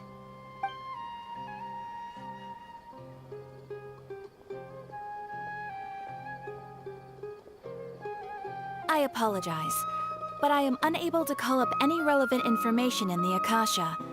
I'm also unable to locate any pertinent information in my personal memory. Aww, another dead end. Well, if Catherine can't help us, then we really don't know anyone else to ask now. Please do not worry. I may know of someone who can help you two. In Semeru, the Adventurers Guild does not serve as the vanguard of information. Rather, there are numerous active mercenary groups collectively known as the Eremites. They take on various contracts and work all across Semeru, so they naturally accrue intelligence. An Eremite brigade called the Corps of 30 is in charge of Semeru City's defenses.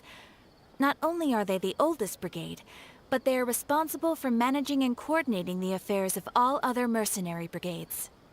Corps of 30? What a weird name. Supposedly, they are named as such because their ranks numbered 30 at their inception. Asphalt, an advisor with the Corps of 30, maintains good relations with the Adventurers Guild. Though he's already retired, he and his words carry great weight within mercenary circles. If you'd like to get in contact with him, you can find him at the Corps of 30's headquarters, the Citadel of Rexar. You're welcome. I wish you two the best of luck. We look forward to your exploits in Semeru. All right, off to the Citadel of Rexar we go!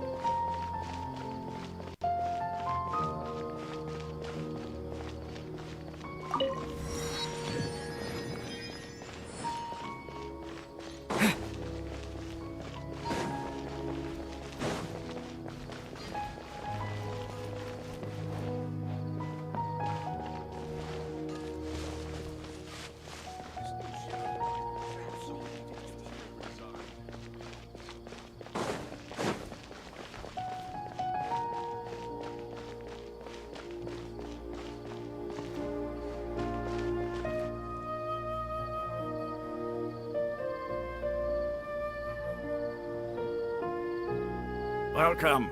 The Adventurers Guild told me to expect you two. It's nice to meet you, Asphalt. We'd like to ask you about something.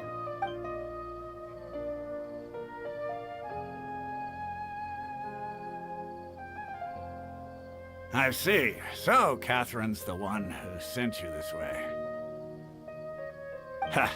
It's true that the Eremites' network is vast, but even I can't help you meet the Dendro Archon.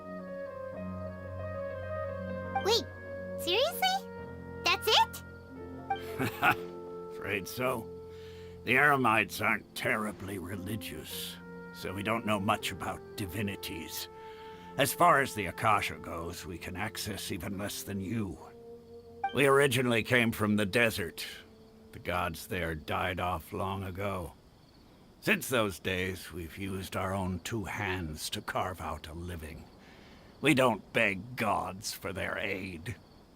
It isn't just us, though. If you ask me, I think most in Semeru aren't interested in Lesser Lord Kusanali. Oh? Why's that? Just take the Academia, for example. They're the ones who truly rule Semeru. Although they believe in gods, most of them only care for the late Greater Lord Rugurdevada. In their eyes, she was the one who founded Semeru and gifted us with the Akasha. Lesser Lord Kusanali just happened to inherit her legacy. Because of the Academia's influence, most citizens are more familiar with Greater Lord Rugurdevada and hold her in greater esteem. Not to mention that Lesser Lord Kusanali never makes an appearance, and the Academia never announces anything about her. As far as the people of Semeru are concerned, she's just a god that exists. And that's all. Really? Aw. After hearing all of that, Paimon sort of feels bad for Lesser Lord Kusanali. Ha! But who knows? We're all just guessing when it comes down to it. Besides, I'm sure the God of Wisdom doesn't worry about her reputation among people like us. All right. Well, thanks for the info, Osfond. No problem. Always happy to help out the Adventurers Guild.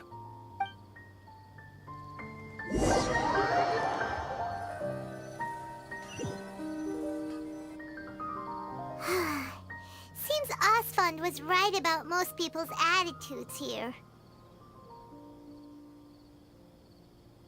Not only are they not interested in the Dendro Archon, they even say stuff like, if the Akasha doesn't think I should know, then I don't need to know about it.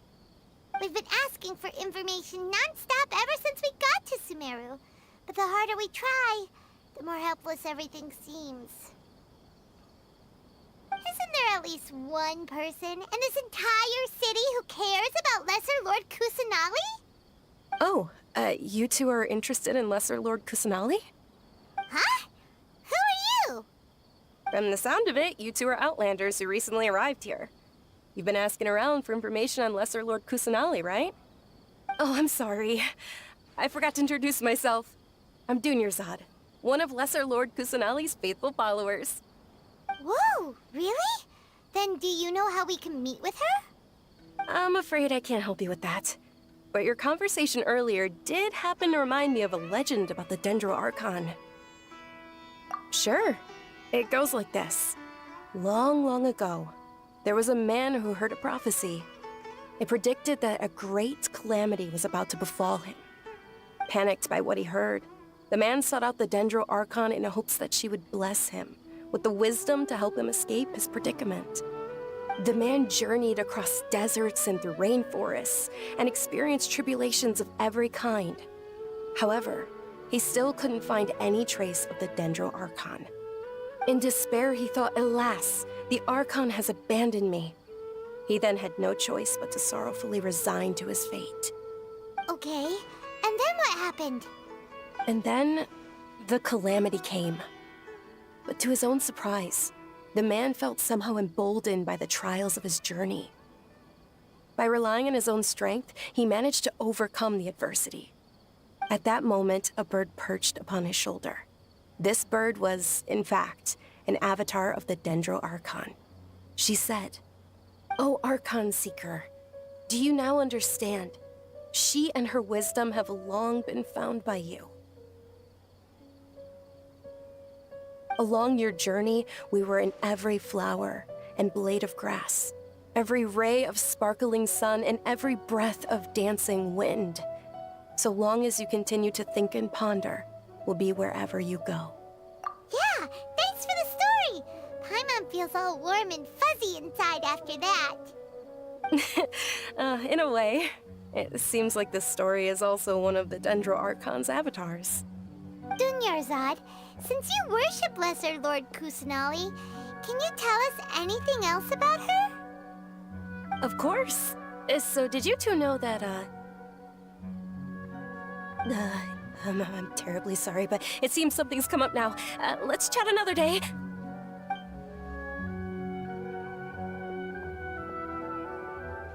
Hey, wait!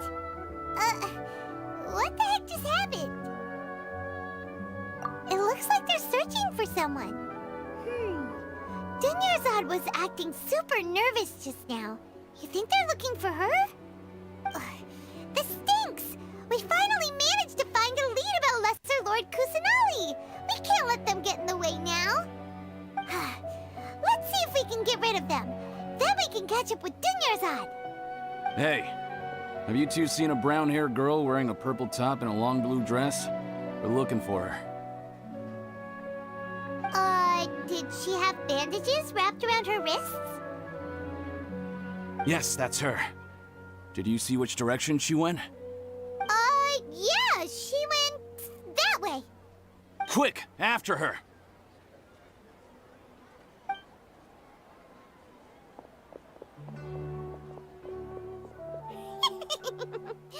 That should keep him busy for a while. Let's hurry and find Dunyarzad.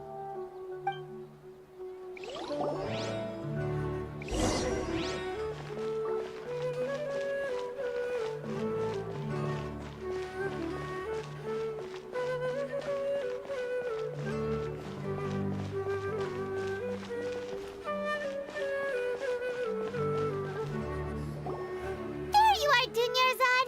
We thought you might have been long gone by now. Oh, it's you two. Oh, you startled me there. You can relax now. We threw those people looking for you off the trail. Really? Thank you so much. Unfortunately, I believe there's still more of them out there looking for me. Uh-oh, looks like there are some coming this way. Huh? More of them? Then what are we standing here for? Run! No, wait, my body isn't in the best shape. It's difficult for me to run. Okay, sounds good. There's a tavern on the other side of the port we can go to. They probably wouldn't expect me to hide in a place like that. All right, let's move out. Stay behind us. We'll keep an eye out for anyone looking for you.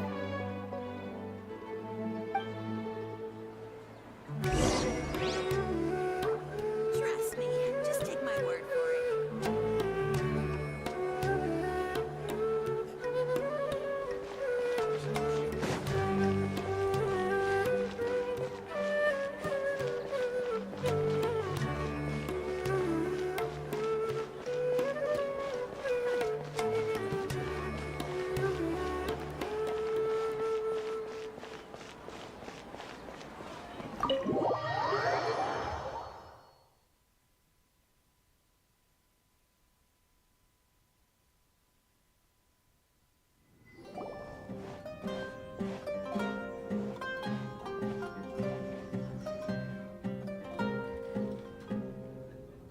We made it.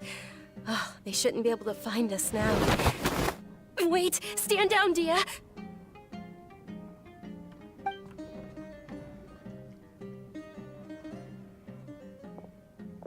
My lady, who are these two? They're travelers that I met on the street just a moment ago. They happened to notice that you were all searching for me, so they helped me hide. I see. In that case, you two should scram. There's nothing here for you. Wait a sec. Who the heck are you? And why are you shooing us away? I'm Miss Dunyarzad's bodyguard, here to see that she returns home safe and sound.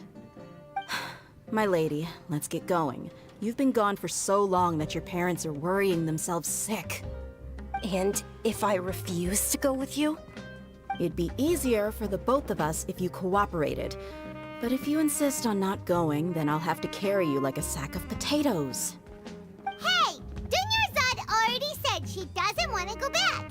Why are you still pushing her? Stay out of this. You don't understand the situation. Sorry, my lady. Even though I'm your bodyguard, your parents are my employers. I have to answer to them. How much? Wait, what? How much more do I have to pay you to become your employer? So you never listen to my parents ever again. Double? A triple? Give me some time and I'll get that much. My lady, this isn't about Mora. I don't know what you think of us Eremites, but let me say this. I like Mora, but I'll never go against my principles. That's why I'm here looking for you. Sure, it's an order from my employer, but my conscience was also telling me it's the right thing to do. And knowing your health, carelessly running around like this is gonna hurt ya. For the sake of those who love you, don't be stubborn. No, you're wrong. I'm aware of my limits and I know what I'm doing. Honestly, the only people being stubborn right now are my parents. And they know perfectly well that it makes no difference if I'm at home or not. They still won't accept reality. And every time I bring this up, they just change the subject. Dia, you've been living with us a long time already. This should be old news to you. Dia, I know it hasn't been easy for Mother and Father, and I'm grateful for everything they've done for me. But there's someone else in this world I'm also grateful to. Because she saved me. The love I have for her is the same I have for my parents. This is my life and my last chance. So I want to do something meaningful.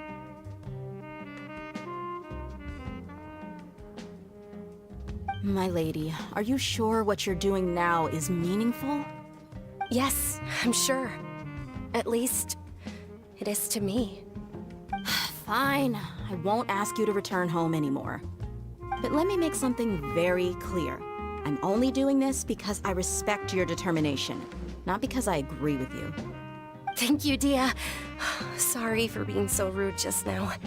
My nerves were acting up. And I even brought up your payment in such an offensive way. Don't worry about it, my lady. I did say that I like Mora. Besides, that's our next topic of conversation. Today's little excursion caused such a ruckus that every single bodyguard at the estate was deployed. It wouldn't be easy to hide things from your old man. Since this definitely won't be your last escapade, here's a little tip. You should at least make it look like your room and things are still in order when you leave. Also, you'll need someone to cover you for when you're out and about. So, I'll let you hire me, my lady. This way, everyone wins. As for the pay, let's say half of what your father pays me. We can settle the bill when we return to the estate. Okay, deal. Yay! Looks like they've reached an understanding.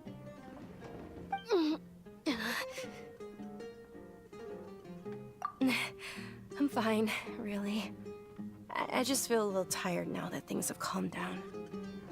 My lady, stop trying to look tough. We're already in a tavern, so let's rest up and grab some grub. I'm sorry for worrying you two. If you don't mind, I'd like for you to join us. Sure! After you rest up, we want to hear more about Lesser Lord Kusanali.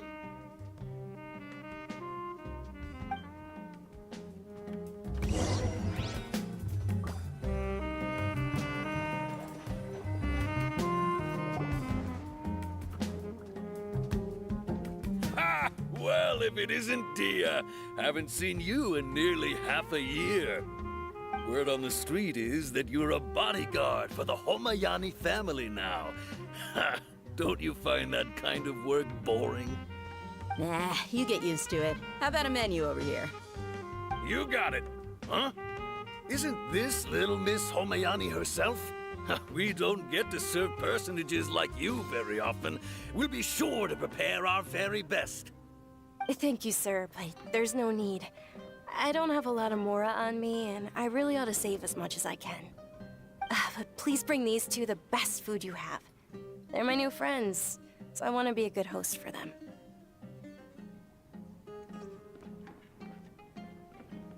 Yeah, we're already super grateful for everything you told us about Lesser Lord Kusanali. How about our charcoal-baked agelenach cakes? They're our signature snack, and they run cheap. Look, other customers over there are eating some now. They look kind of burnt and dry. Paimon will pass. What do you have against my slime dishes? Dunyarzad, we asked a lot of people when we first arrived, and almost nobody was interested in Lesser Lord Kusanali. So, what made you want to follow her? Well, remember when you asked me if I knew how to meet the Dendro Archon? Even though I don't know how, I think I've actually seen her before. Huh? Really? Yes, it was when I was a child. At the time, my illness had kept me bedridden for the better part of a year. I was stuck inside and couldn't make any friends, and my parents did their best to find treatments for me. But even then, the Akasha didn't have any helpful information. My younger self no longer had any hopes or dreams. One flare-up was so bad that I was in a semi-conscious state for several days. Then one night, I woke up alone in my room. I was terrified. My body was paralyzed. Even if I cried, there was no sound. At that moment, an ethereal voice spoke in my mind. Dunyarzad, don't be scared. You don't have to cry. Dunyarzad, don't be scared. You don't have to cry. Huh? Who are you? How do you know my name? How do I explain this?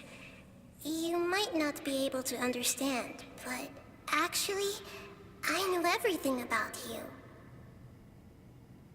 Really? Of course. I know that you're scared of thunder, that you hate taking medicine every morning, and that you love counting the petals on your mom's skirt. Wow, you really do know everything. Dunyarzad, is there anything you want? Want? Not really. I can't go anywhere or do anything. Huh? But aren't you a child? All children have wishes. Tell me what you want, and maybe I can make it happen. But can you make my illness go away? Oh. I'm sorry. But I'm not powerful enough to do that right now. Then, can you be my friend? After that, the voice said, "Okay, I'll be your friend." Although my body was suffering during those days, that voice encouraged me and told me many wondrous things. Beyond my window was the flourishing Semeru city. Beyond the city was a lush rainforest. And beyond that was the wall of Samiel, deserts, and all of Teyvat. Once I finally made it through that bout of illness, I couldn't hear that voice anymore. I told my mother about it, but she said that I must have been dreaming. But I know that that voice wasn't a figment of my imagination. Before that, I had never heard of Teyvat.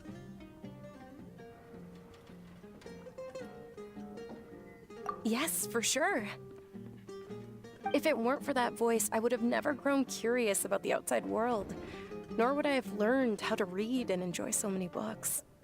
That voice sparked a desire for wisdom. It had to have been the Dendro Archon. I've been hoping for a chance to repay her kindness. In fact, I was running around today to help prepare the Sub-Zerus festival for her. What's the Sub-Zerus festival? It's Lesser Lord Kusanali's birthday, which was the day that she was found by the sages. It's actually an old holiday that originally celebrated Greater Lord Rukkhadevata's birthday. When she passed away, the holiday eventually became a celebration of the Lesser Lord's birthday. I heard everyone was overjoyed when they welcomed her back to Semeru. In those days, the festival was a huge deal. But because of the Academia's influence, people have gradually lost interest in the festival. The Academia actively participates in Semeru's many holidays dedicated to Greater Lord Rukkhadevata. But when it comes to the Sub-Zerus festival, forget any funding. They practically act like it doesn't exist. Maybe they see Lesser Lord Kusanali's birth as confirmation of Greater Lord Rukkhadevata's death, so they're reluctant to celebrate it. Aw, but that's awful. It is. It's absolutely terrible. Sure, the Greater Lord founded Semeru, but hasn't Lesser Lord Kusanali been the one quietly protecting us for the past few hundred years? Just remember that we're still out in public. Don't get too carried away now. I know that people over by the Grand Bazaar still hold the Sub-Zerus festival to this day. But I hadn't met any of them before, so I was never able to contribute. But recently, I made a friend there who also follows Lesser Lord Kusanali. I gave her my savings because I want her to throw a wonderful festival this year. That's the least I could do for Lesser Lord Kusanali. Hold on, my lady. Does this friend happen to be Nilu, the one who sends flowers to the estate? Yes, that's her. I saw her leaving the other day with a nervous look on her face. It seemed like she was hiding something in her arms. Did you give her something? Yes.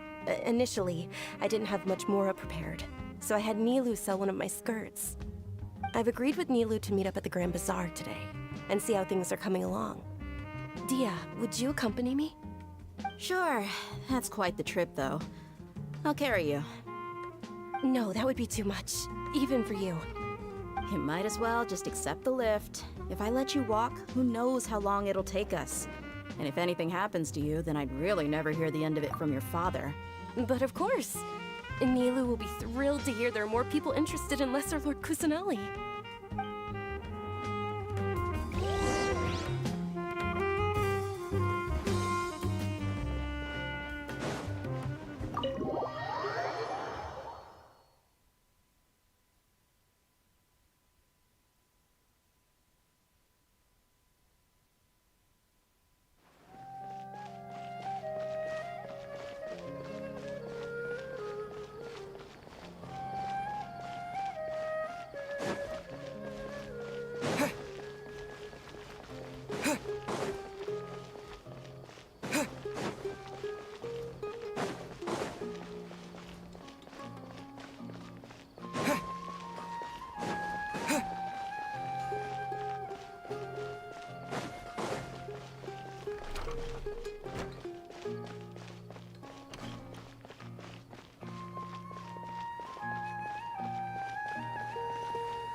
Sorry I'm late, Nilu. Oh, Dunyarzad. It was taking you so long that I assumed you got trapped at home, but you made it in the end. Uh-oh. But if Dia's here, that means you got caught, right? You could say that, but everything worked out. She's on our side now. Not completely. Oh. And who are these two? Oh, meet the Traveler and Paimon, my two newest friends. They're visitors who just arrived at Semeru City and are looking for information on Lesser Lord Kusanali. So you're followers from another land?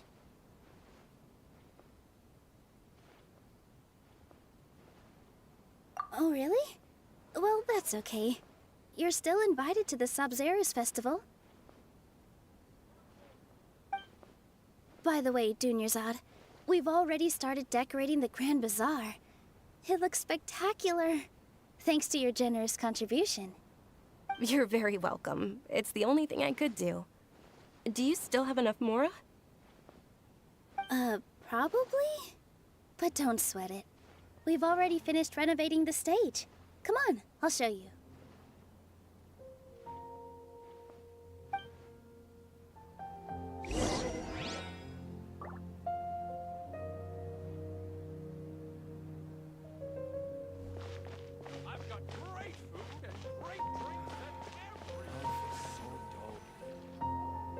Wow! This place is amazing! Not bad. Last time I was here, the stairs were full of holes. The stairs were nothing. A little while ago, we discovered that the tree above the stage had a huge chunk of bark ready to fall off. Mr. Zubair was worried sick. We reported it to the academia many times, but they never sent anyone to deal with it. We didn't want anything bad happening, so we were going to cancel all the stage performances.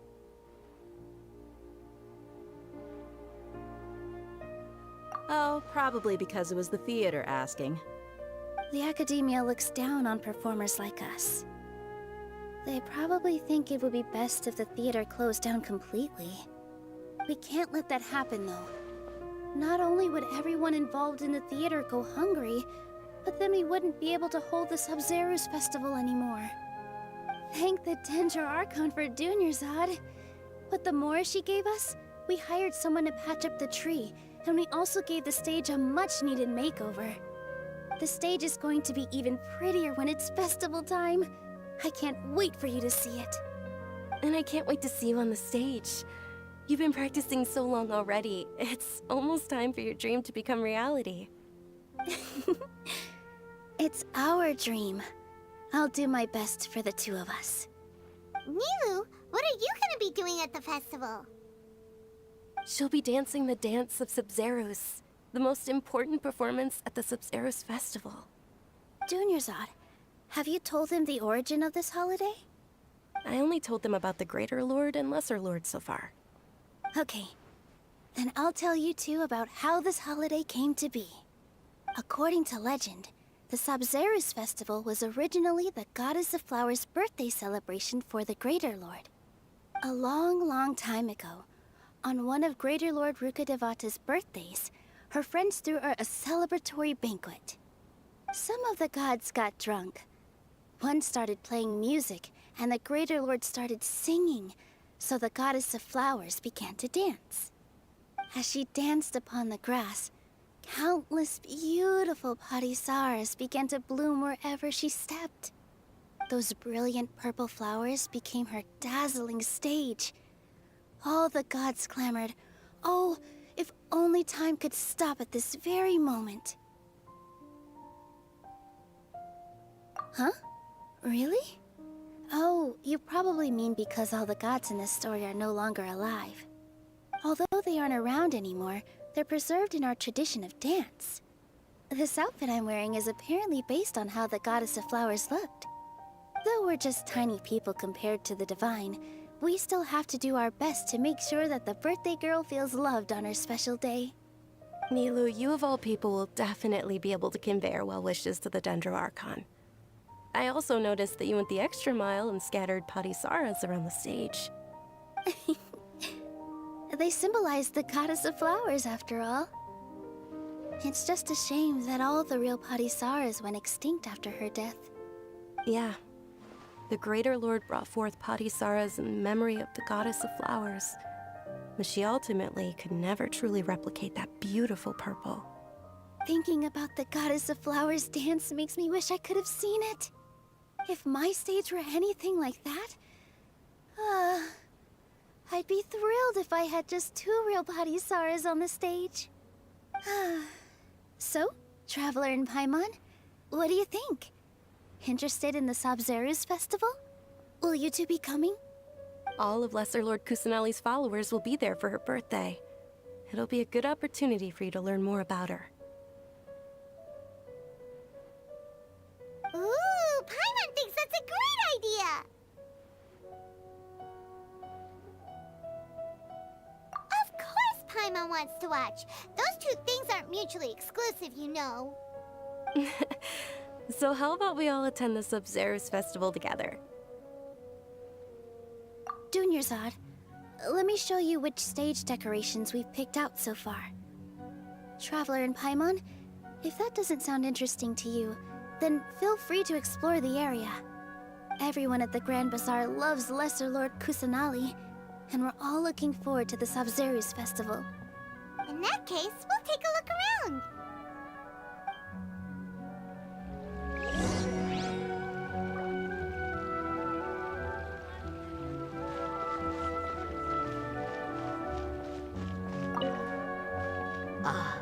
Dancing at the Sabzeruz festival. You know, I also danced when I was younger. As a child, I even asked my grandmother why we performed the dance for the Lesser Lord when it was originally done to honor the Greater Lord. My grandmother said that Greater Lord Rukkhadevata is a beloved deity and honored by all. And Lesser Lord Kusanali is too. If the Goddess of Flowers ever knew Lesser Lord Kusanali, then she would certainly have wished to be her friend and hold celebrations for her too. The Sabzeruz festival has been losing its appeal over the years. That is, until a wealthy benefactor stepped in this year and brought the festival back to life. I heard she forked out a lot of mora to make it all happen.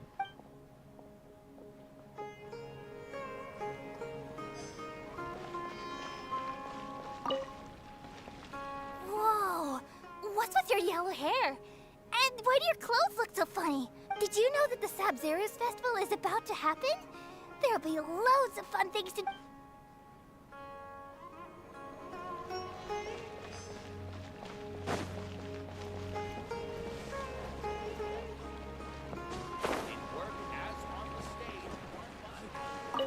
Huh. Revamping the stage for the festival couldn't have been easy, that's for sure. I bet this year's festival will be one to remember. I don't know much about the Grand Bazaar, but I do know that the residents here have a penchant for song and dance. Oh, and the perfume sold around here is a lot better than what you'll find elsewhere. I mean, that's what I've heard at least.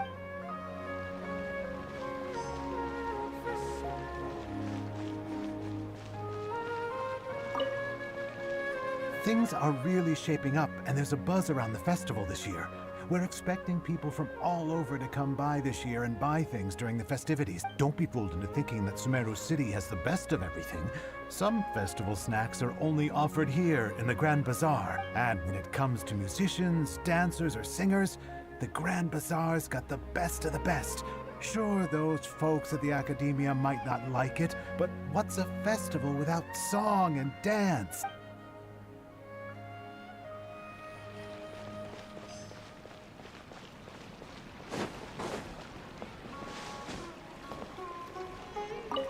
Milu, your outfit looks amazing. There's also something different about you from when we first met up. I thought I'd add a little extra pizzazz to my dress for the festival. See? Wow, did you sew? Uh-huh. Sewing is a fundamental skill for everyone in the theater company because we make all our own costumes. I've noticed that you can't keep your eyes off this crown. Would you like to try it on? May I?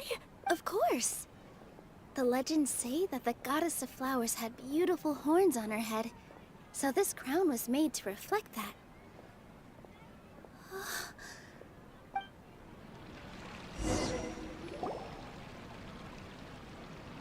Hey!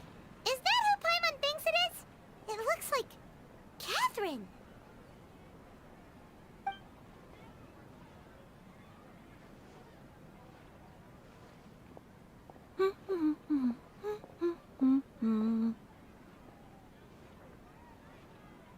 Huh. Come to think of it, Paimon's only ever seen her behind the counter at the Adventurers Guild. This is the first time we've ever seen her taking a break. Hey, Catherine! Huh? Oh, hey! It's the Traveler and Paimon! What's shaken? Whoa, break time Catherine sure sounds a lot less formal than usual. Paimon was still waiting for her to say Ad Astra Abyssosk.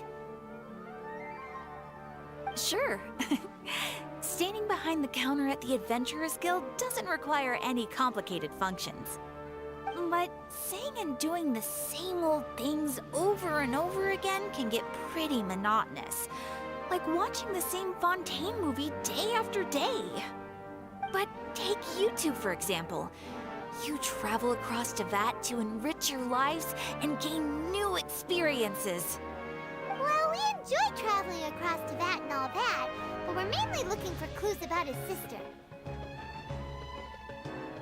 Yes, you should keep searching. Sometimes the answers we're looking for aren't necessarily at our intended destination. Instead, they're found along the way. Huh. Haven't we heard someone say something pretty similar recently? Anyways, what brings you out here, Catherine? No, not particularly. I guess you could say that I'm loving the recent atmosphere here. If festivals bring happiness to everyone, then that's where their true value lies. Oh, it looks like it's about time for me to be heading back now. Alright, we'll see you next time at the Adventurers Guild. Oh, by the way, thanks for connecting us with the Eremites. We've already made some great friends in Semeru City thanks to you. I'm sure you two will get along well with the people here. You've already been blessed by the element of Dendro after all. See you around.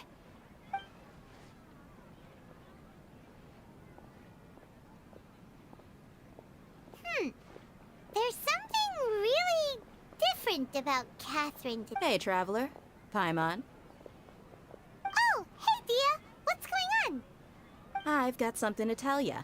My lady knows you're looking for ways to meet Lesser Lord Kusanali, and she's been trying to come up with a way to help you. Well, I have an idea that might help. Are you serious? We'd love that. It might not necessarily pan out, so don't get your hopes up too much. I'll need to take you two somewhere and ask someone some questions.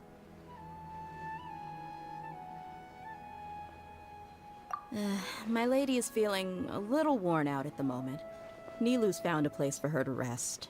After I take my lady home, let's meet in front of the Citadel of Regzar. Sounds like a plan. Let's head over to the Citadel of Regzar and wait for Dia.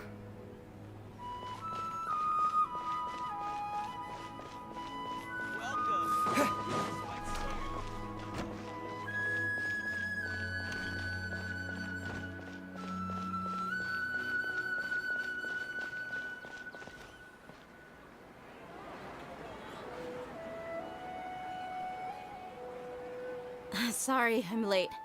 It took some convincing for the master and mistress to believe that Miss Dunyarzad was only sitting in the port for a while because she was in a bad mood. Anyway, I guess I should be thanking you. I haven't seen Miss Dunyarzad that happy in a long time. If it wasn't for you two, she probably would have been caught and dragged back much earlier.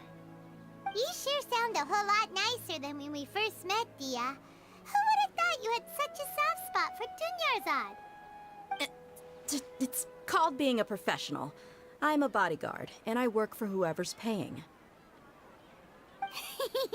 Look, Dia's blushing. Listen, you two. I don't expect to be working for Miss Dunyarzad very long, but I hope to finish things on a positive note if possible. Let's cut the chit-chat and head into the Citadel. We'll see if the person I know has a way for you two to meet with the Lesser Lord.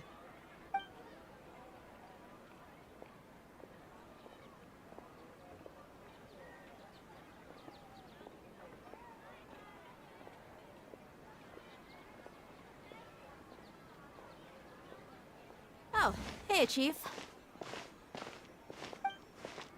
Ha, Dia! What are you doing here? And well, didn't expect to see you three together. I take it you all know each other already? Mm-hmm. We met this morning after the Adventurers Guild pointed us to Osfon for more info. No kidding. Huh. So, where's Ruksha? I thought I'd help these two out by asking about the theft. Anything you can tell him? Ruksha's gone over to the Academia. The Grand Sage recently ordered Semeru City to begin bolstering its defenses, so people from all over have been called back to the city. Since you've already mentioned the theft, I suppose I might as well tell him what we know. Appreciate it, Chief. Theft? Sorry, what the heck are you guys talking about? Just recently, the Academia lost something, and there's a chance the item is connected with the Dendro Archon. This case might just somehow help you in meeting her. I suppose that's one way to look at it. But if you ask me, the case is more about the Academia than anything else. Let me fill you in. The Academia recently sent a convoy to pick up an important package from Aru village. Word got out, and the convoy was robbed on its way back. The Grand Sage took the whole matter very seriously. Not only did he dispatch the Matra, but also enlisted our help in the search for leads. All we know so far is that whatever was stolen is currently in Port Ormos. You two have heard of Port Ormos, haven't you? It's the largest commercial port in all of Semeru. You can travel there by leaving Semeru City and heading south along the river. The Academia's grip isn't long enough to reach all the way to Port Ormos, so the city's a little more laid back, meaning the population's also a mixed bag. You never know who you'll meet there. Apparently what was lost has a great deal to do with the Akasha, knowledge, and even the gods. I'm afraid I don't have any other details for you, though. If you're interested, maybe you could head to Port Ormos and ask around yourselves. If you want my advice, try introducing yourselves as students of the Academia once you're there. Are you serious, Chief? All the Academia students are in Sumeru City, you know. Why should they pretend to be students in Port Ormos? If you're also interested, Just go there and see what happens. Count me out. I've got plenty of work to do here for the Homayani family. And take it from me, if you two really do decide to visit Port Ormos, you'd best watch your backs. Let's just say that the Eremites there aren't nearly as friendly as those here in Semeru City. There are even some extremists who go around shouting slogans like, "Retake Semeru for King Deshret." Word is that more and more are joining their movement. They're becoming a real headache for Chief and the others. You bet they are. King Deshret's been dead for thousands of years. Now they start spreading rumors of his return. Ridiculous. Not everyone's like you, Chief. Even the desert natives who abandoned their homes in the wilderness still wish to have a god of their own. Well, Traveler, that's about all the information we have for you. Thanks, Dia, and you too, Osfond. Since we've gathered all we could for the moment in Semeru City, let's head to Port Ormos and see what we can find next. Miss Dunyarzad is looking forward to seeing you both at the Sub-Zerus Festival, so be sure to get yourselves back here in time for that. Good. Then we'll see you both at the Sub-Zerus Festival.